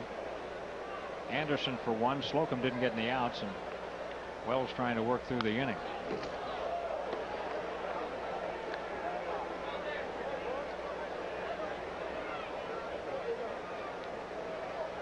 Dave Winfield homered and drove in 4 runs, and the Minnesota Twins tied a club record with 7 doubles as they completed that 2-game series sweep from the Yankees, winning today 13-5. They snapped the Yankees' 10-game winning streak last night, and right now the Twins have won 5 in a row. Back up through the middle, fielded by Batiste, steps on second. You get 2 outs on 1 play. So the Phillies turn a double play, but the Expos have picked up 3 runs here in the 9th. You're watching Phillies baseball on Sports Channel. 3 runs, 3 hits, 2 errors, and 1 left, and the Expos lead it 6-0. The Phillies take on Doc Gooden and the New York Mets Friday, May 20th at 7:35, Saturday, May 21st at 7:05, and Sunday, May 22nd at 1:35, when kids 14 and under get a free growth chart featuring the Fanatic and Darren Dalton, compliments of the Mid-Atlantic Milk Marketing Association, the Phillies and the Mets, and a free growth chart with Darren Dalton. For tickets, call 463-1000. He hasn't been to work in days, officer. He kept my poor Lenny up half the night with all his cheering and clapping. Missing work, cheering, clapping alone all night? I see it all the time. He's hooked on Prism. Police, open up! Field, way back! If you're hooked on the Phillies, you'll be hooked on Prism. We're televising 40 exclusive Phillies home games this season. To order, call 1-800-CABLE-ME or your cable company. Uh-oh. Looks like extra innings. It's got a new cover. It's got a new name. But on the inside, it's exactly the same. It's the real fine, genuine, more choices, gold mine. Yellow pages from Bell Atlantic. Presenting the genuine Bell Atlantic Yellow Pages. Same book, new name. 9 out of 10 use it. The genuine Bell Atlantic Yellow Pages. Real fine, genuine, more choices, gold mine. Yellow pages from Bell Atlantic. Same book, new name. Bottom of the 9th, Phillies trail the Expos 6-0. And Jeff Shaw, a right-hander, is coming in to pitch this final inning for the Expos. Shaw making his 2nd appearance of the series. His 19th appearance of the year. He's 2-1 and a 3.29 earned run average. Needless to say, this is not a save opportunity. Shaw had 1 save opportunity earlier in the year and did not complete it. For the Phillies, the scheduled batters Incaviglia, Jordan, and Chamberlain. Incaviglia is 0 for 3 today, 2 strikeouts and a groundout. Yeah, you're talking about Jeff Massaro trying to get the complete game, and of course all pitchers like to come up with a complete game. Even more rare would have been the shutouts. Jeff started pitching professionally in 1984 at Johnson City in the Rookie League. In that entire period of time from 1984 until today, 3 shutouts in his entire career. The last one coming in 1989 when he was pitching for Double-A Arkansas in the Cardinal organization. So it had been a long time between complete game shutouts. Will not happen this afternoon, though. You know, it wasn't until they got the extra runs that they really decided to lift him. Yeah, I don't think had the Expos not scored the 3 runs in the top of the ninth, I think Facero would still be out there right now. And Mel Rojas would probably be warming up in the bullpen alongside him. But those 3 runs in the top of the ninth inning have changed the entire complexion of this game.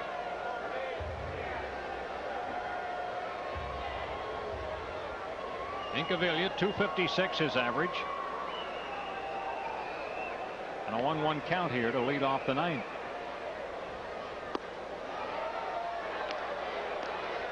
Shaw, one of those relievers who always works from the stretch even though there are no runners.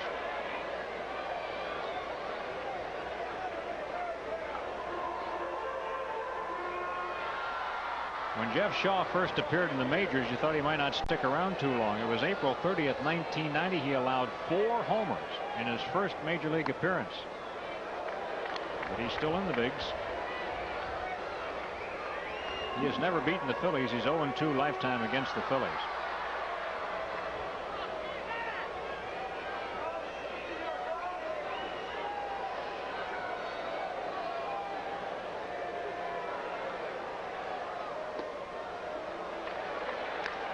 Incaviglia works at full.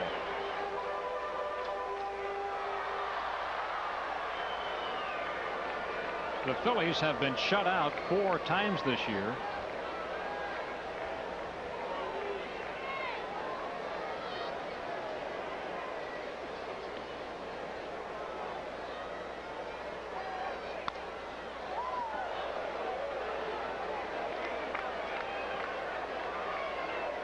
The only pitcher, there are 2 pitchers, I should say, who have done it by themselves. Tom Browning shut out the Phillies on April 17th, 7-0. And Chris Hammond of Florida shut them out 5-0 on May 5th. There were 2 combined shutouts, one for the Rockies and one for the Giants. Ground ball hit sharply to third. Berry makes the play. Off balance, or off line, I should say, but the tag of the bag put on over at first base by Milligan. Incaviglia is out. Berry's throwing error helped the Phillies last night. And now Ricky Jordan. He's got a perfect day. 2 singles and a double for Jordan. Ricky getting his average up to 282.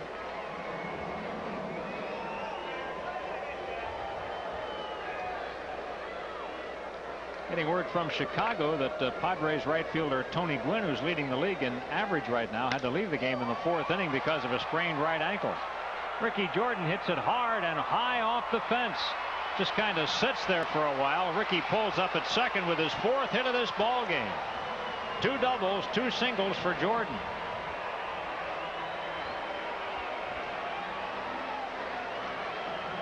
Pitch by Jeff Shaw.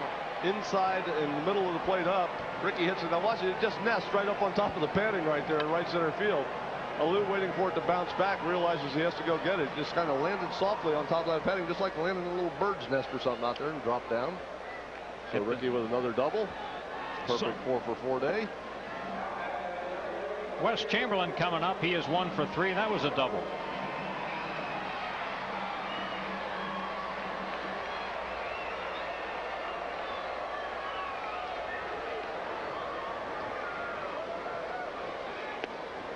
Chamberlain takes it in the dirt. Not a bad day when you can raise your average 38 points in one ball game.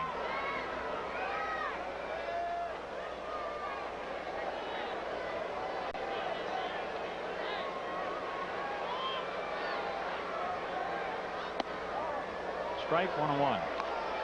3-run home run by Will Clark in the 3rd inning has given Texas a 4-0 lead over Oakland in their ball game this afternoon.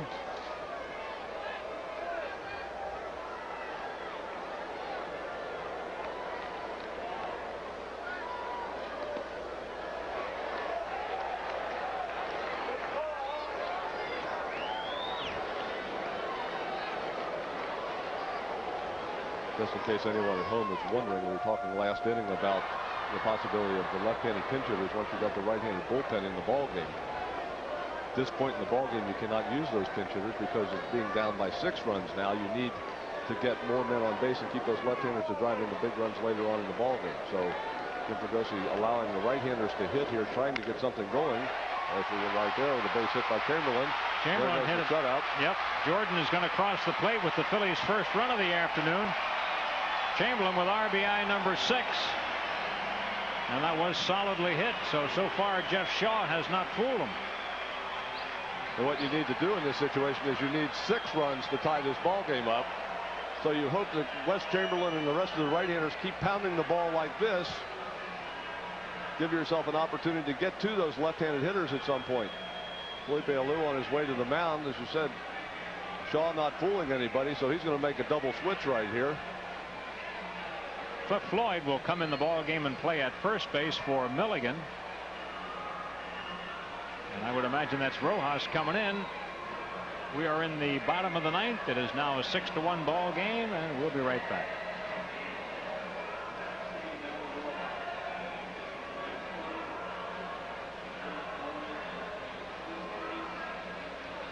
Retirement? I'm too young to be worried about retiring.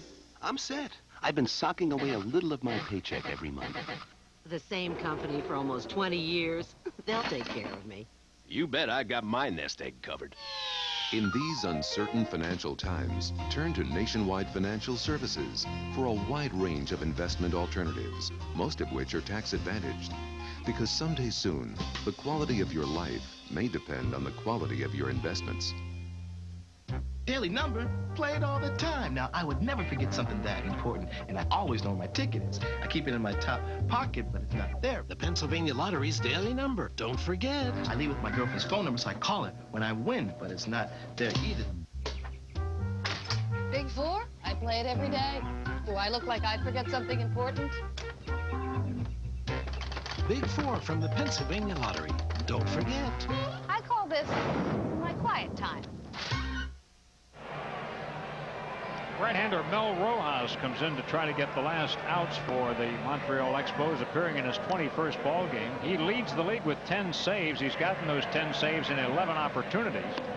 A 2-1 record and a 1.55 earned run average. It was a double change, so Cliff Floyd takes over at first base, allowing Floyd to bat leadoff in the 10th, should there be a 10th. And that would put Rojas in Milligan's number 6 spot in the lineup. Interesting. If everything was a perfect world and went the way it was supposed to go, Mel Rojas supposed to be the setup guy for the Montreal Expos. John Wetland's supposed to be the one to get all the save opportunities, but with Wetland being injured early in the season, Rojas not only got some save opportunities, but cashed in, as you said, on 10 of 11. Leads the league in saves as a setup guy. Todd Pratt will be the hitter. Rojas was in the Monday night game, pitching 2 2/3 innings of scoreless, hitless baseball for save number 10.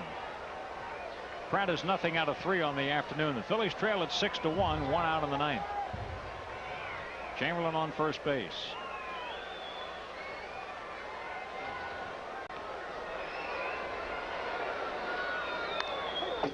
Pratt fouls it back.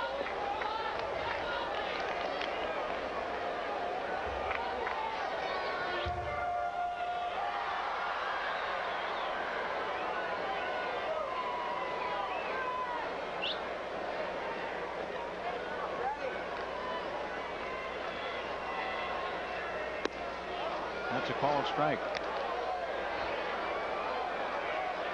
Phillies' biggest come from behind win this year, by the way. 4 runs. They did it April 7th at Colorado when they won 13-8 after trailing 8-4. So if they can climb this mountain, they'll have a season's high insofar as comebacks are concerned. It bounces away from Webster. Chamberlain takes second. That's a wild pitch.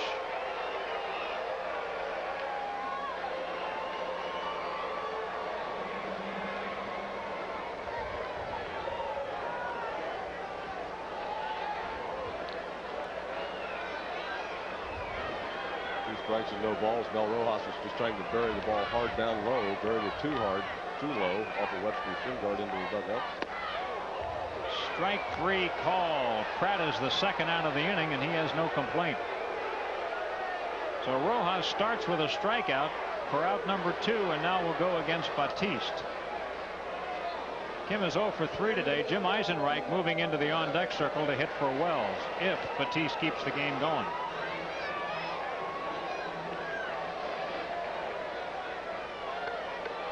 Kim testing his bat to make sure it's solid.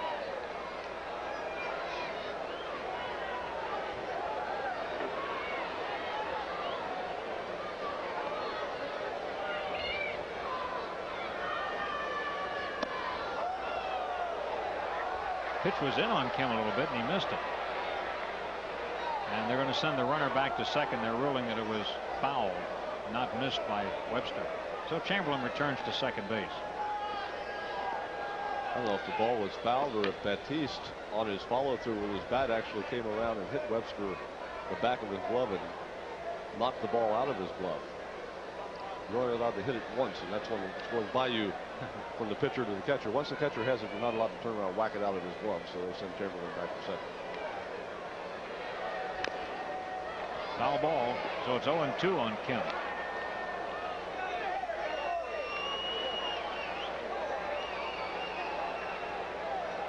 Just like the catcher is not allowed to interfere with the batter's swing by sticking his glove in front of the bat, the batter is not allowed to interfere with the catcher either by whacking him on the back of the glove. Those little things you're not allowed to do. For some reason, they haven't deemed that to be the way it's going to be.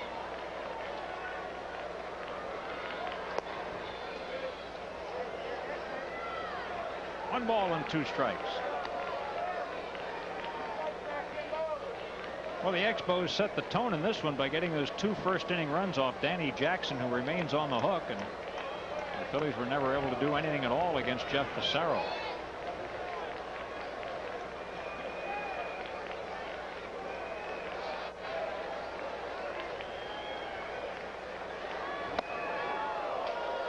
Two and 2. Rojas is also not in a save situation here.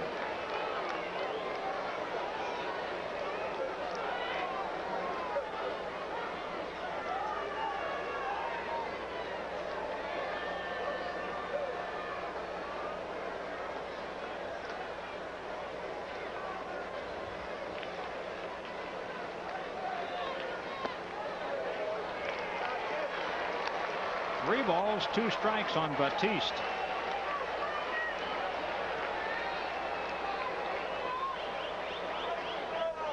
Chamberlain at second. There are 2 outs, a run in for the Phillies, but they still trail 6-1.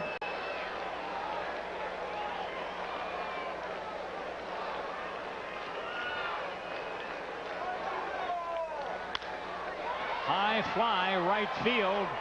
Alou positioning. And this one belongs to the Expos. You're watching Phillies baseball on Sports Channel. Phillies get a run in the 9th on 2 hits with 1 man left on base. It is a 6-1 final as the Expos take 2 out of. Hi, I'm Ann Liguori. Join me each week on Sharp Sports Interview as I sit down with some of the top personalities in sports. From doctors and bakers, big home run makers, to the Big O, Flojo, Expo. It's a show for the whole family, both the young and the young at heart. So if you're looking for the biggest, the greatest, kings of sports, join me, Ann Liguori, each week on Sharp Sports Interview.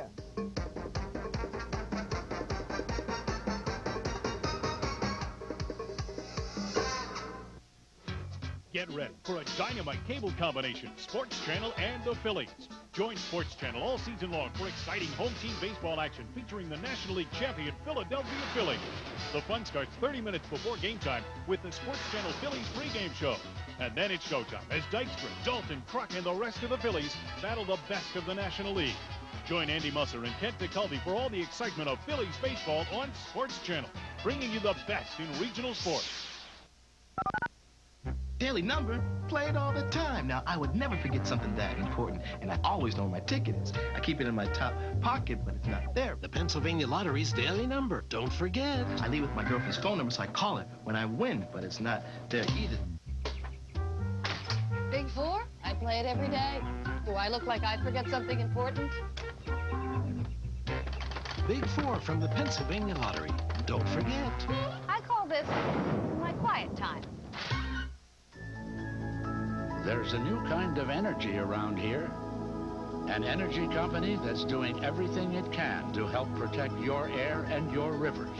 In fact, it's one of the few in the country that already exceeds those tough new clean air standards and won't have to spend a lot of money on new equipment to help preserve your environment. They planned ahead. There's a new energy company around here and a new name, Pico Energy, focusing our energies on you. Expos win at 6-1. 6 runs, 13 hits, no errors. They strand 11. The Phillies 1 run, 8 hits, 2 errors. They strand 7. Jeff Fassero, the winning pitcher, he's 4-2. There was no save. The losing pitcher for the first time this year, Danny Jackson, and he is now 5-1. Fassero certainly was at his best, especially concluding a couple of innings, like the way he got Wes Chamberlain to end the 6th. Then he did a similar trick on Mariano Duncan in the 8th, Deke. And you mentioned early in the broadcast, you got to make Fassero bring the ball up. Chamberlain and Duncan both going for that breaking ball down out of the strike zone. So that makes Jeff Fassero our Texaco star of the game right there. Well earned, I'd say. He had 8 strikeouts in the ball game today. He walked only 1 batter and held the Phillies to 6 hits over the 8 innings that he worked in this ball game. We'll be back here at Veterans Stadium in just a moment.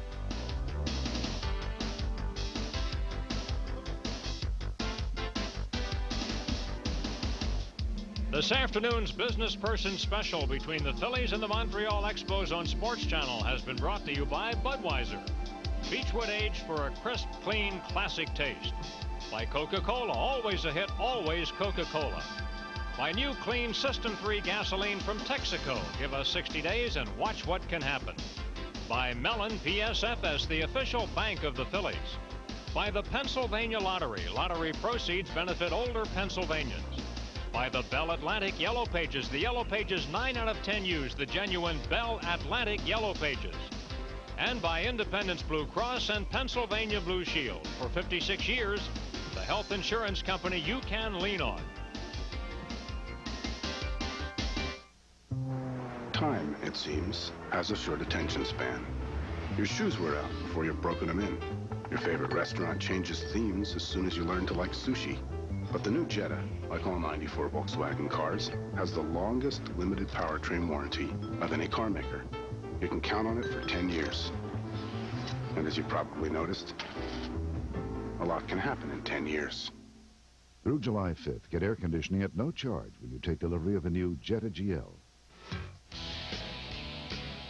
This afternoon, the Expos beat the Phillies by a 6-1 score with Jeff Fassero pitching a tremendous ball game. Danny Jackson had trouble only in the first, but it was enough to cost him. And a 6-1 final score as the Expos take 2 out of 3 in this series from the Phillies. A reminder that our next telecast here on Sports Channel will be 1 week from tonight. We'll be in St. Louis as the Phillies meet the Cardinals, and that ball game will start at 8 p.m. next week. Pre-game show, as always, a half hour prior to the game.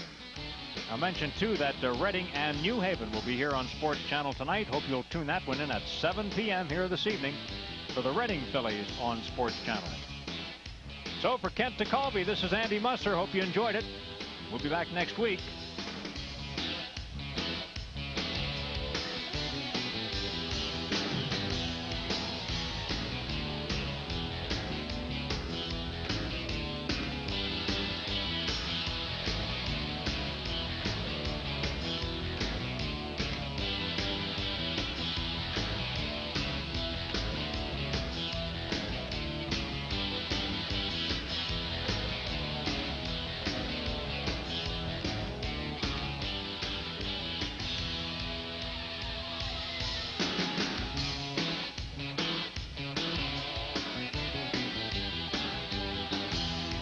Get ready for a dynamite cable combination, Sports Channel and the Phillies. Join Sports Channel all season long for exciting home team baseball action featuring the National League champion Philadelphia Phillies. The fun starts 30 minutes before game time with the Sports Channel Phillies pregame show. And then it's showtime as Dykstra, Dalton, Kruk, and the rest of the Phillies battle the best of the National League. Join Andy Musser and Kent DeCalby for all the excitement of Phillies baseball on Sports Channel, bringing you the best in regional sports.